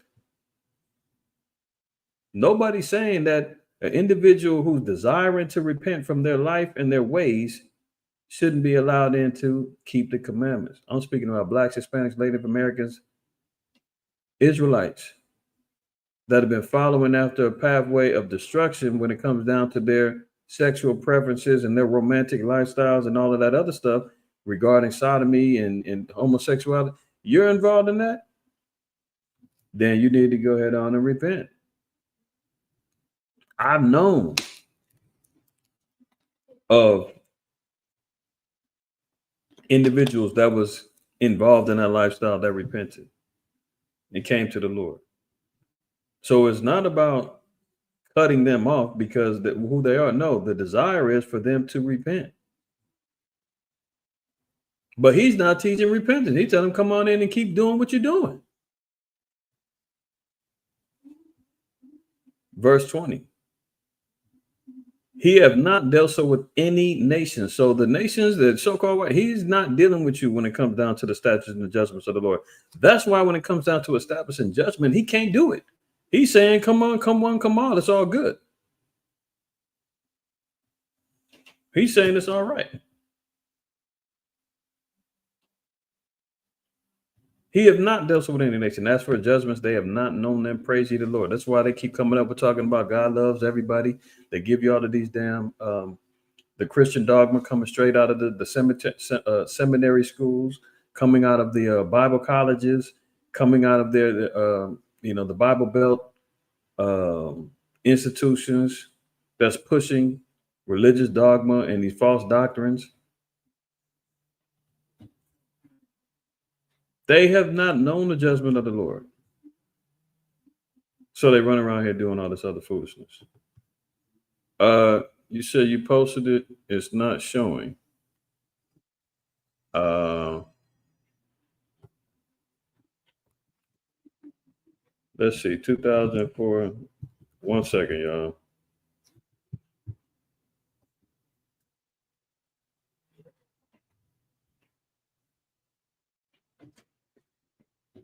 I just wanted to get back on that real quick. Brother said he posted it. They wasn't showing it.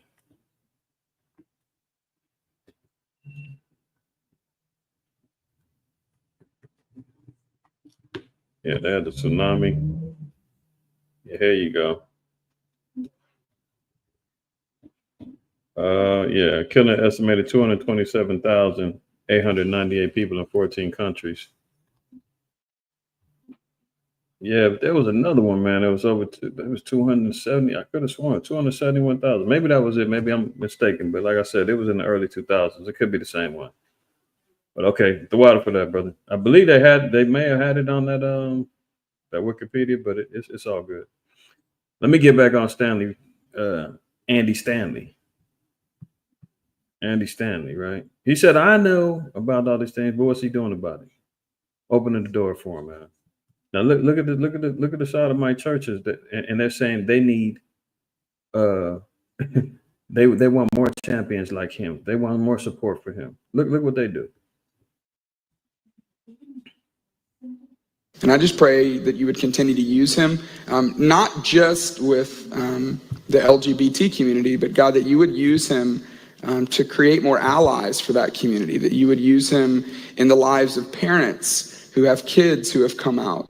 But God, for every one of us that has a secret that we've never told anybody or something that about ourselves that we feel like you can't accept, I just pray that you'll continue to use. Look at this.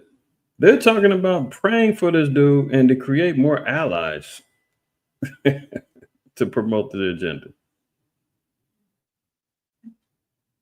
Use him in powerful ways to free prisoners, because that's your ministry, and that's ultimately what we're all here to do. So I just thank you for him, and I thank you for his willingness to be a part of this tonight. So do you wonder why America's got to be destroyed? Do you wonder why this place is spiritual Egypt? Do you see why the Lord said that the wicked should not be declaring the statutes of the Lord? Very clear. Very clear.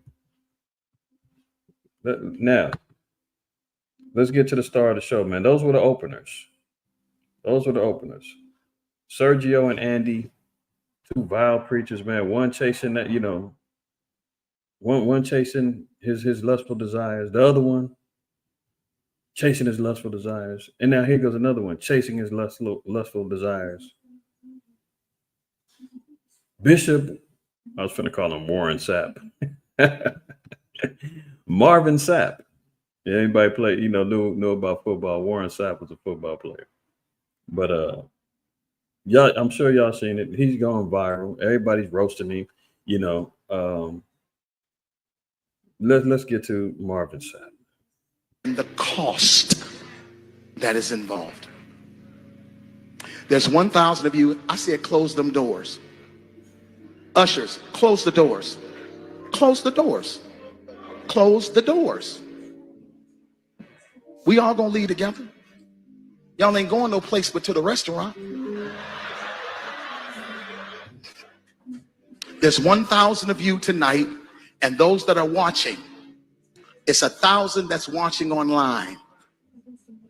This Look is at a these bobblehead yes small men behind it. seed. If I get 1,000 online to give this, if I get 1,000 in the sanctuary to Now, give this, the problem that's with this is $40,000. you see the bobbleheads in the back?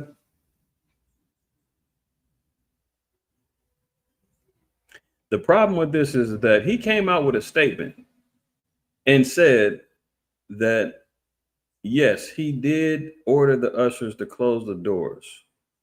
But that was for security reasons.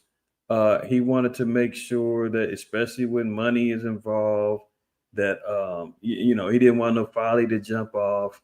Now, number one, if that was routine, if that was something that you normally do when them plates get passed around, the ushers wouldn't have need to been told 5 times. They would have already knew the order from the jump. When the offerings is being announced, they will already know. Lock, close the door. You don't need to be told. The fact that he had to say it 4 or 5 times aggressively, this is why they're saying he was holding the church hostage until he got his stated goal of 40 racks. If they're in order, they would not have been needed. They would already know, okay, time to, let's close the door. So, offerings are going around. We're going to make sure everybody's secure. So, that's a bold-faced lie off the rip of why he said that. Matter of fact, hold on. Let me see if I can find that real quick. I know I didn't plan on doing this, but in the spirit, let me see. He made some statement on Instagram, I believe.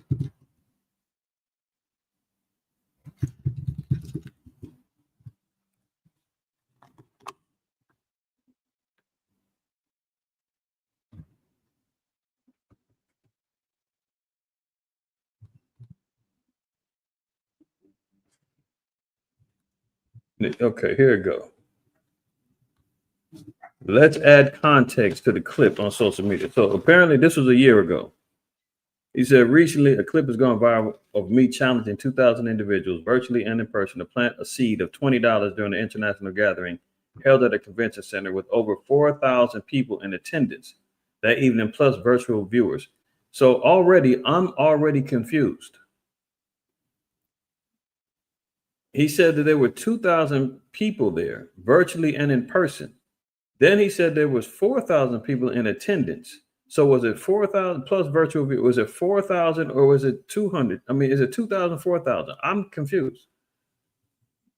Didn't he say there's 2,000 individuals, virtually and in person, to plant a seed, unless he's saying only half of y'all are accountable for this $20? How come the other 2,000 people got off? That doesn't make sense to me. He challenged leadership by sowing $100. That evening, I personally gave much more. No, we saw you get $100. You pull that money out your pocket, you get $100, and guess what? The money's coming right back to him. So what? How does he think he's fooling anybody? I'm giving $100, but it's coming right back to me anyway. Come on now.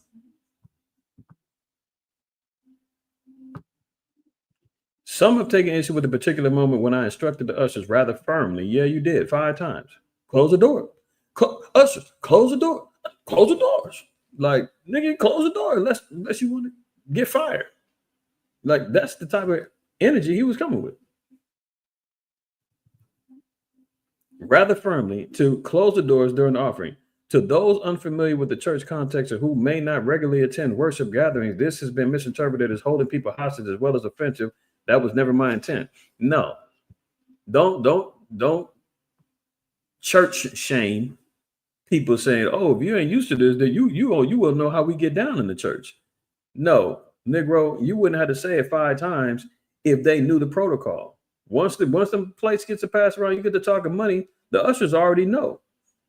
Lock the doors, close the doors. When you saying it 5 times, that means they're like, huh? Close the door. What? Yeah, close the door. Should we close the door? Yeah, close the doors, nigga. That's what he wanted to say. They looking like, oh, okay, I guess we'll close the door. That's never my intent, huh? Okay, the truth is when finances are being received in any worship gathering, it is one of the most vulnerable and exposed times for both the finance and security teams. Movement during this sacred exchange, sacred, can be distracting and at times even risky. My directive was not about control. It was about creating a safe, focused, and reverent environment for those choosing to give and for those handling the resources. He said those choosing to give. No, he said everybody's got to give. It wasn't a choice. And he wasn't creating a safe and focused environment. Give me a damn break. You're amongst quote unquote church folk, right? Who know, well, they should know thou shalt not steal.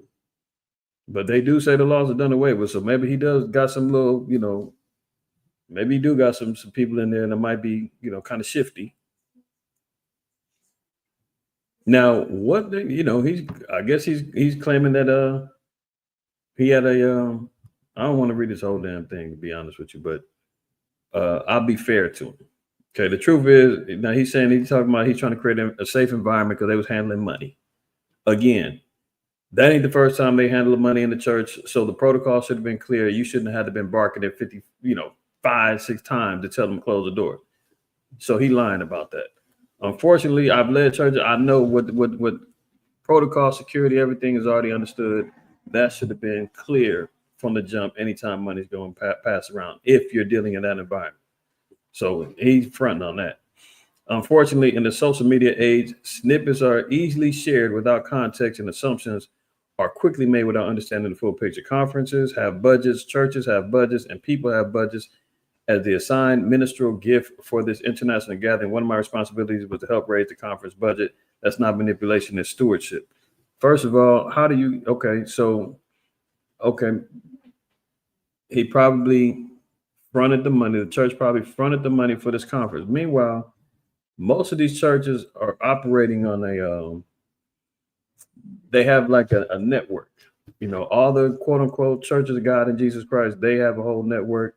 Baptists have their network. The Episcopalians have a network. All the multiple churches under their quote unquote Episcopalian banner, they all work together, man. They all got the same resources. They all got money. They all throwing the same conferences.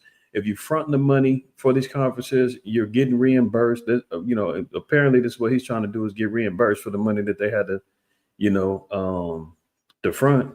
It wasn't like they was able to host the event and then they had to pay the money at the end of the day. It's not like a damn club where you paying a booking fee. So here he is saying he's got to pay out. You got to pay, for the venue. You got to pay the people who showed up, your pastors, your deacons, everybody. Everybody's on the payroll.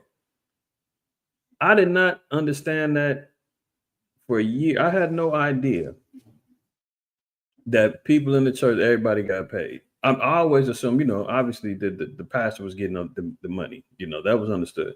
But I didn't know that the choir, the band, everybody's on the payroll. I thought everybody did works just off of, charity and because they love the Most High. When I was in the world, and then when I came into the truth, it wasn't until I used to work with this brother that used to play piano. He used to play piano and organ for churches. And he was telling me, he used to tell me he had a little side hustle. And I'm like, what do you do? He was like, I play piano for a couple of different churches. I said, for real? And the dude had he didn't give a damn about the church. He called them side hustles, his second job. And he played at different churches. So he wasn't rooted at one particular church. It was like, yeah, I got a gig over here and I got a gig over here. I got to play this time at, Sunday morning, I'm over here. And then Sunday night, I'm over here. I'm scooping up 400 each performance. I said, damn, I had no idea that's how they was hustling. And he literally called them gigs as if he was really like performing at a concert venue or something. I said, okay, that's what it is. I did not. I said, man, I thought you were doing this out of, charity and love. He's like, well, yeah, I do, but they pay you. They paying. I'm taking it. I'm like, oh, okay, all right. So this is what Marvin Sapp is over here doing. He's getting that money. He's getting his paycheck, getting bonuses from people, whatever. And he's talking about First Chronicles. He said, now allow me to give you some biblical context, not my opinion, not tradition, but scripture. First Chronicles 29, we find a powerful moment where David preparing for the building of the temple challenges the people to give. He starts by giving his own treasure over and above what he already set aside. Then he calls on the leaders to do the same. What happened next? The people willingly and generously, in fact, they gave so much that a record was kept of each gift. Matter of fact, okay. We're not going to keep going on with his excuses, right? A gay person who still wants to. Hold on.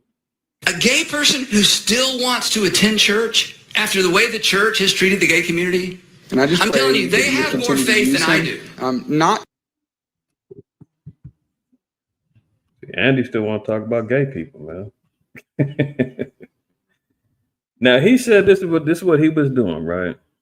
Now, first of all, let's double back, because you're not building the temple. You're not building the temple.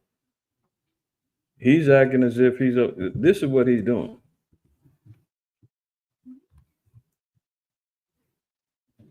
Isaiah 56, 10 and 11. His watchmen are blind. They are all ignorant. They are all dumb dogs. They cannot bark.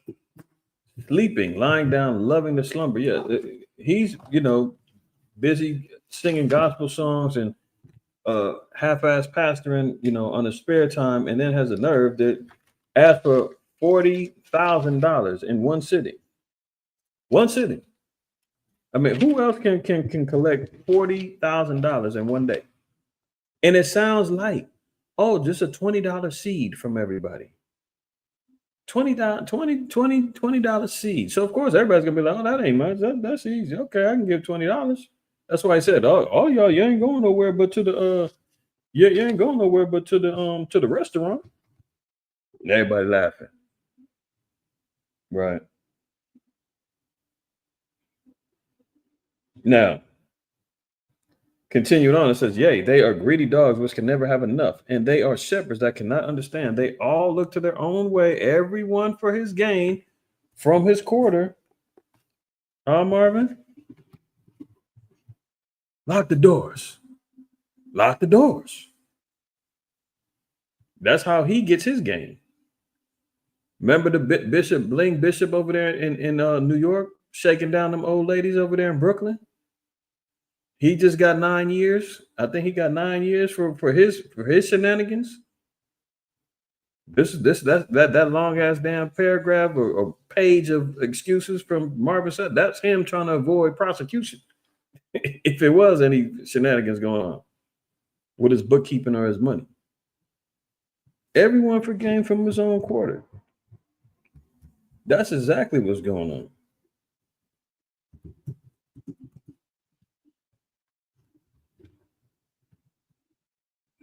Now look at this. Micah 3 and 11. The heads thereof judge for reward. Matter of fact, let me read verse 10. They build up Zion with blood and Jerusalem with iniquity. This is what happens with the priests and the leadership that's happening within our people.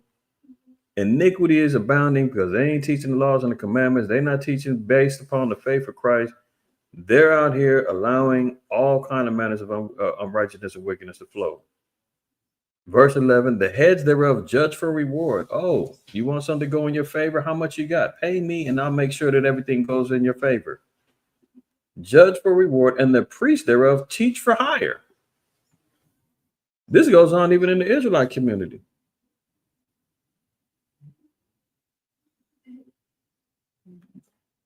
I don't know if they still go. I've seen Israelites camps charging for calendars, charging to give you a Hebrew name. I've heard Jake charging extra for secret breakdowns on get it on my Patreon and join my channel and pay my monthly fees if you want these. Come on, man. The priests thereof teach for hire. When the money becomes the motivation for your teachings, it's a problem. The priests teach for hire. And as Marvin Sapp said, hey, this stuff costs money. I get it. Operational costs for a church, absolutely. That's why there should be, and this is always encouraged, and the scriptures say, to pay your alms and your alms deeds. In Acts 4th chapter, Disciples and Paul said, hey, you need everybody to sell their lands and give up their money so we can help further the gospel. And there was a couple that held out and got put to death. So the Most High does promote and says, yeah, alms deeds like your free will offerings and givings to help promote the gospel through your faith and your charity, that's always welcomed. But if I tell you, I won't teach you, I won't tell you this unless you pay me, then that's a problem. Because that only led to iniquity going on in Jerusalem. The heads thereof judge for reward, and the priests thereof teach for hire, and the prophets thereof divine for money. Yet will they lean upon Yahweh and say, is not Yahweh among us? None evil can come upon us. Yeah. Oh, I'm being led by the Spirit. The Most High is with me. Oh, yeah, we got it going on over here. Don't you see everything we got going on? Send more money. We need another conference. We need 40 racks. I got to pay back this debt. Listen, if you can't afford it, you shouldn't be investing that much damn money. Scale down. You got an online service, then get more of your thousands of people online. But no, you need that cash. You need that money, huh? Let's go back. Tonight, I'm challenging each of you all down here to give a $20 seed. I just think $20 is a lot of money. $20, believe it or not, when my late wife, Melinda P. Sapp, was alive, was a good date. I could take her to the movies, buy a box of popcorn, get 1 soda, 2 straws. I wasn't cheap, that's swag. I was looking in her eyes, she's looking in mine. Can't do that no more. Now, you see how you now do? Everyone up here, we've all sold and seeded, but I need everyone standing up here with us. You know, he disarmed the people right there. $100. Because again, notice you said a $20 seed. Up here. Now you know how he disarmed the people? He disarmed it by saying, Shalaki.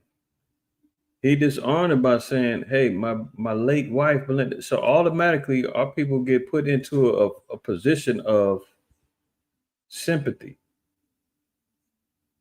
Oh, his late wife. Oh, we remember First Lady Belinda. Now it's, let me bring them out of that state of sympathy to a joyful moment. That was a cheap date, you know, so make it a little comedic so you don't feel bad, you know, so you feel more willing, more joyful to give because now comic relief came in. These guys are slick, man. Let's see. So put your 20 away, preachers. That 20 wasn't for you. And this is what I need you to do. If you're giving electronically or even if you're giving tangibly, I'm going to have y'all come to the altar and give it because I need to see 1,000 people moving. Bring them baskets. I want the baskets up here. I want to see the folk. Y'all start moving. Y'all can bring it right now. Come. Even if you're giving tangibly, just put your hand on take your phone and stick it on the bucket.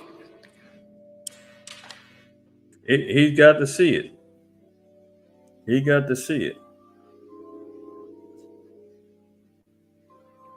Money clip and all.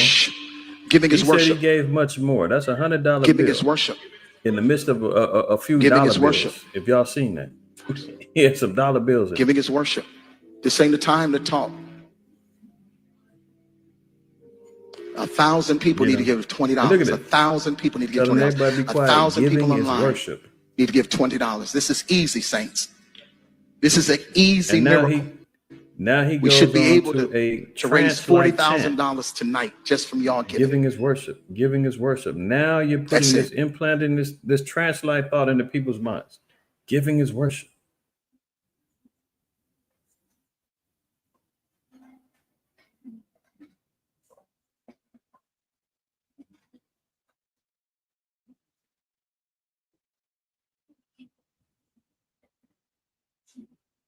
That was ridiculous.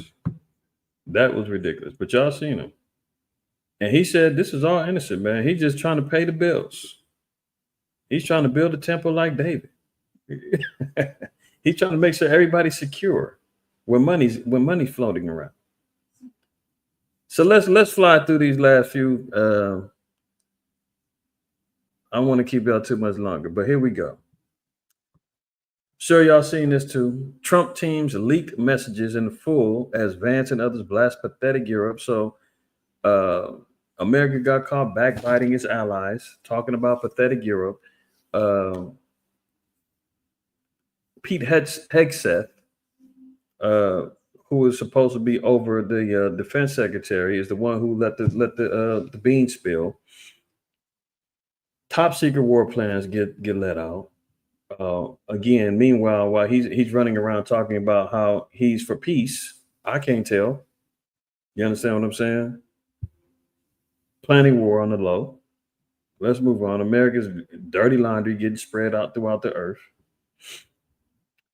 This is something else, man, I want to make sure that everybody's even paying attention to. If y'all know, I've been chronicling and we've been chronicling about the digital age of which money is getting slid into. While everybody is, the earth is talking about war, this, that, and the third. Negroes is over here worried about NBA playoffs and March Madness and what club is popping tonight and shooting each other up at damn car shows and whatever else. White man is over here slowly but surely sliding in the beast system, aka the NWO, cashless society. Trump quietly signs executive order to modernize Treasury Department payment system, eliminating cash and checks to eliminate, quote, fraud, to move towards a CBDC and tokenization. Payments made to the federal government, such as fees, fines, loans, and taxes, must also be processed electronically where permissible under existing law, the executive order says. So now they're trying to say that any payments going to the federal government, any payments going out by the federal government, they want to do it electronically. They want to be able to do it via digitized tokens, so to speak, right? So the ability or them looking to crash the dollar is even more evident. That's why anytime you see the precious metals rising up in price, that means that that's bad news for your dollar, my dollar. Federal Chair Jerome Powell said that, inflation ain't changing. It ain't going to go down this year. It's not looking good. We all see what's happening with the economy. We see what's happening with the layoffs, businesses, closures, so forth and so on. Your dollar, my dollar ain't stretching like it used to. It ain't buying the same amount of products that you're buying at the stores. Shrinkflation is in full effect. You're buying things that it got less in the packaging. It's all happening, right? And now they're looking to find a way to get rid of the money. And they're saying, oh, it's to help you. The only way that we can kind of get rid of fraud is to make sure that we've got things that quickly identify you biometrically. You understand? That's how it's going to lock you in. Facial recognition, QR codes, phones tapped in with and locked into this particular system, the whole nine. So he signed an executive order to change how the Treasury Department payment system is working. Sleepwalking into a cashless society, central bank digital currencies would destroy any chance for financial privacy, but society is willingly moving in that direction. Philip Lane, chief economist of the European Central Bank, recently expressed urgency for the need to develop a digital euro, also known as the central bank digital currency, to compete against stablecoins such as Tether and electronic payment systems developed by the U.S. tech firms such as Google Pay and Apple Pay. Not intent with eliminating cash. Now, the goal of the central banks is to eliminate any competing electronic payment system. So they're fighting to the top to see who's going to have the prevailing electronic payment system. They're not getting ready to get rid of cash just yet. You can still use Venmo, Apple Pay, Cash App, all of these, they're all going to be Google Pay. They're all still going to be existence in competition until they have that one dominant system that takes over all of them. That's what they're pushing towards, right? And everybody's slowly but surely walking on into it. I was at the mechanic the other day and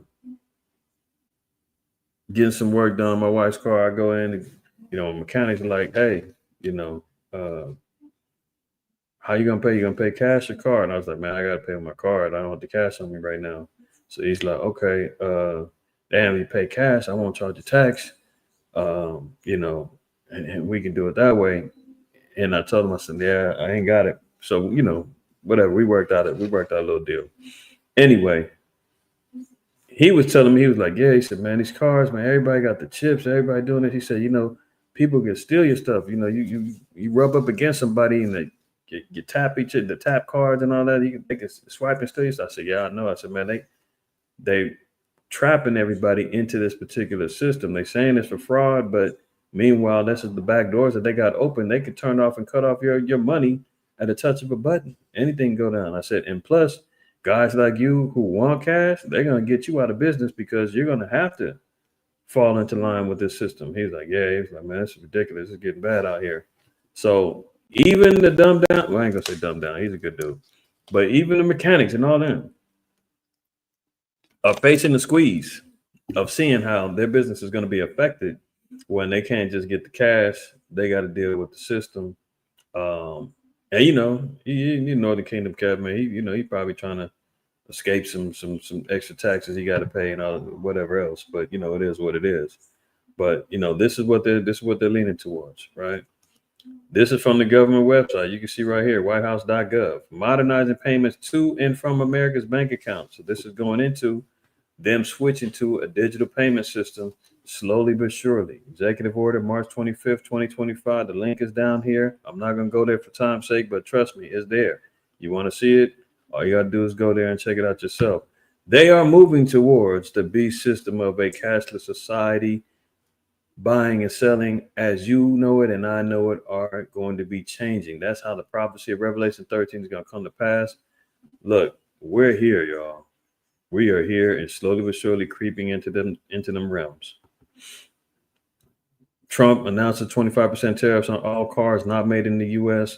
So now he's trying to shake down all of the companies that's making cars outside the U.S., Japan, Germany, all the countries.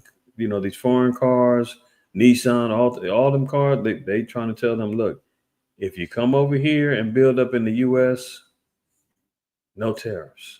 Stay over there, we taxing you. So what's that mean? If they ain't ready to follow suit, car prices going to go up. That means loan prices, interest rates going up. If you need a car, it's going to be a mess. He's got some of them to acquiesce and bow down. But the fact that it's going to take them a couple of years to get them plants up and all of that, before you know it, he's going to be up out of here. And the next president going to come in and boot them up out of here. It's going to be a whole change of plans. So who knows? But he's on a shakedown mission. But it could affect. Anytime these tariffs make mention, know that it's going to affect our pockets.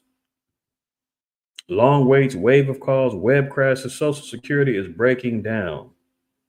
We've been hearing about Doge and Elon Musk trying to get in there to get access to Social Security numbers, laying off people, trying to get rid of Social Security, saying there's a whole bunch of dead people getting unnecessary spending done. Now, if you ain't filed your taxes, if you're trying to get some money back, your old money, expect some problems. Long waits, wave of calls, web crashes, and Social Security is breaking down. So imagine people that are, need the Social Security, be it because you're, getting Social Security benefits because you're disabled, elderly, so forth and so on. If those things start impacting your lifestyle because of all of this shakeup going on, know that this is part of the plan. Part of the plan. Look at it. Bill Gates, within 10 years, AI will replace many doctors and teachers. Humans won't be needed for most things. We've been saying that for a long time. They ain't going to listen to us until the so-called white man pops on in the midst to it.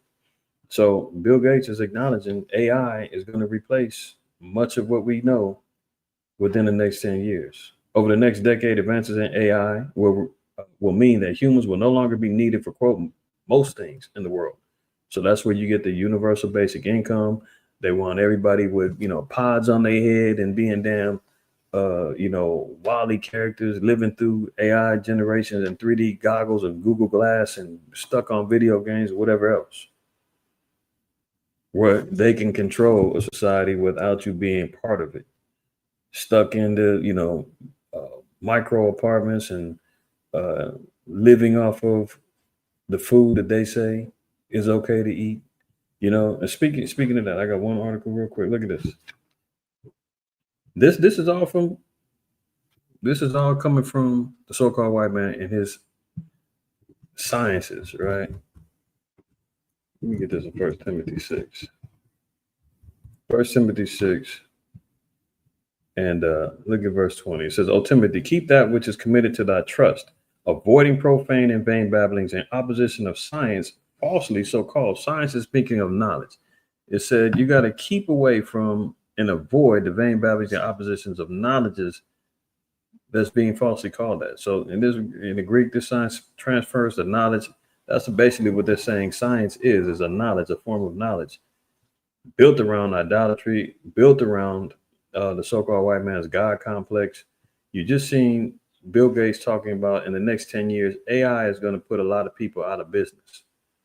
AI is going to be taking over. There's not going to be room for a lot of human existence and people trying to be self-sufficient, capitalism, all that other stuff. They're looking to replace everybody slowly but surely, right? Now look at this.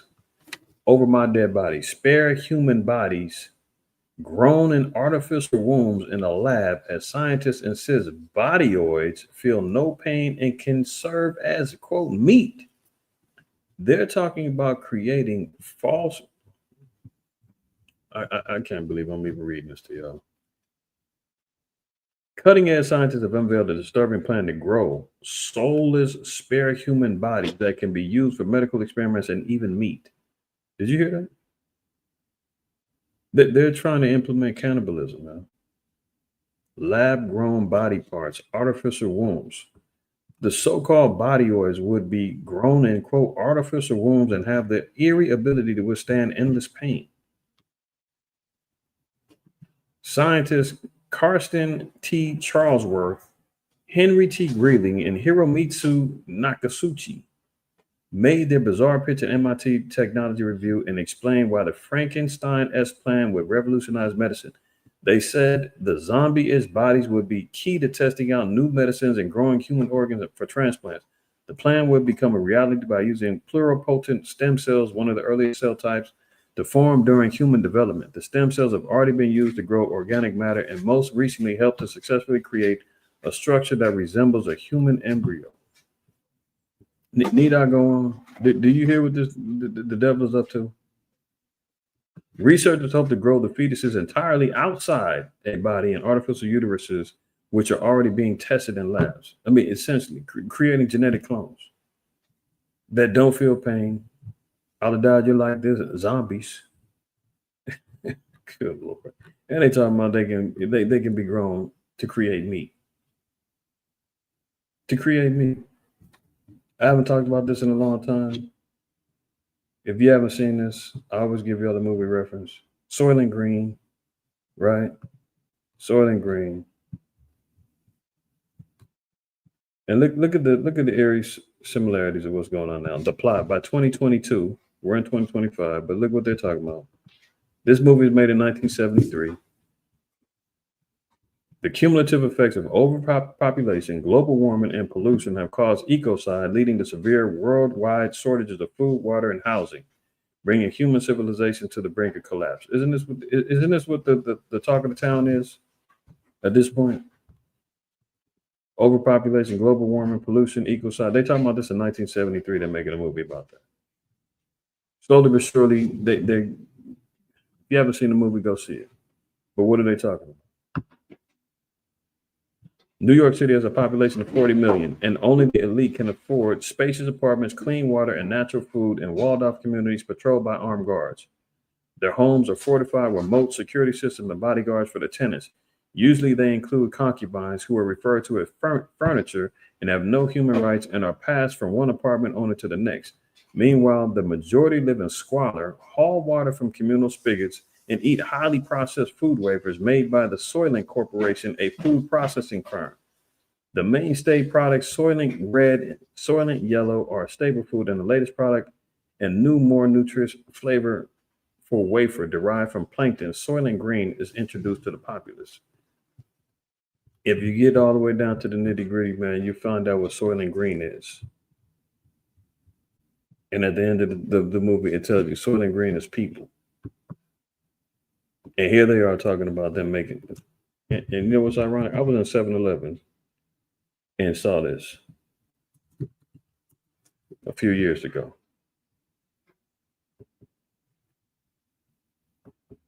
Look at it. Powdered food, complete meal, Soylent Green. You can't make this stuff up, man. This is being sold in the stores. Oh, it's plant protein. Don't worry, y'all. It's safe. Truth stranger than fiction, man. So they're talking about developing and building spare human bodies grown in labs, saying they can also be made from meat. You got a movie made in 1973 talking about all the things that's going on right now, global warming, an elite that's ruling everybody, giving everybody fake Franken foods to eat. The end-all conspiracy is that they've been making these Franken foods that they're feeding the poor is human bodies being ground up into wafers. And then here they are already selling this product online. Can't make it up, y'all. You can't. Look at this. Just for itch and giggles, collision warning sounds in the cockpit of a Delta plane due to close call with the Air Force jet near Reagan National Airport. Another near collision with a commercial plane and a military plane at the Reagan National Airport. What is going on with the aeronautical system out there? I have no idea, but something's going on. Too many plane crashes, too many close calls, too much folly going on when it comes down to it. So I know it's a lot to digest today. All praise, honor, and glory to the Most High. That's a good scripture out of that. That's a good scripture. Marvin Sapp, man, all them cats, man, is wicked as hell. Wicked as hell. I mean, there's no excuses. No excuses. He's talking about, I was trying to secure everybody. But come on, man. We know that ain't the case. He's trying to secure that money and was trying to make sure didn't nobody run off unless they dropped that dove. Notice he said, I need to see everybody. I want to see you. So everybody can be held accountable. And then if you don't get up, shame on you. Everybody's going to be looking at you like, why you didn't get up? How come you didn't get your money? So guilt shaming. Then he also hit you with the, no question. That's a fact. Guilt shaming you into not, wanting to get that money up. Yeah, soy is no good, especially for men. Women, I'm not too sure, but I know for men, it creates an estrogen in men, or estrogen, I believe. That's when men, we get the man boobs and starts feminizing men. That's what they call some of the effeminate men in the white community. They call them soy boys. Not to be confused with lady boys over there in Thailand. So there you have it, man. Another one in the books. All praise, honor, glory to the Most High, White House side, man. Happy brew year to everybody out there, man. That's celebrating kept the new moon last night, closing out this evening. I'm sure for some of y'all in your regions, the Shabbat has already came to a close. The wife are riding out the closing of Shabbat with us. We still got about a little bit more than an hour over here on the West Coast. But until the next time we meet, man, prayerfully everybody stays well. Always remember, keep the commandments. Fear the Most High. Don't shoot the messenger. Y'all be well. See you in the future. Shalom.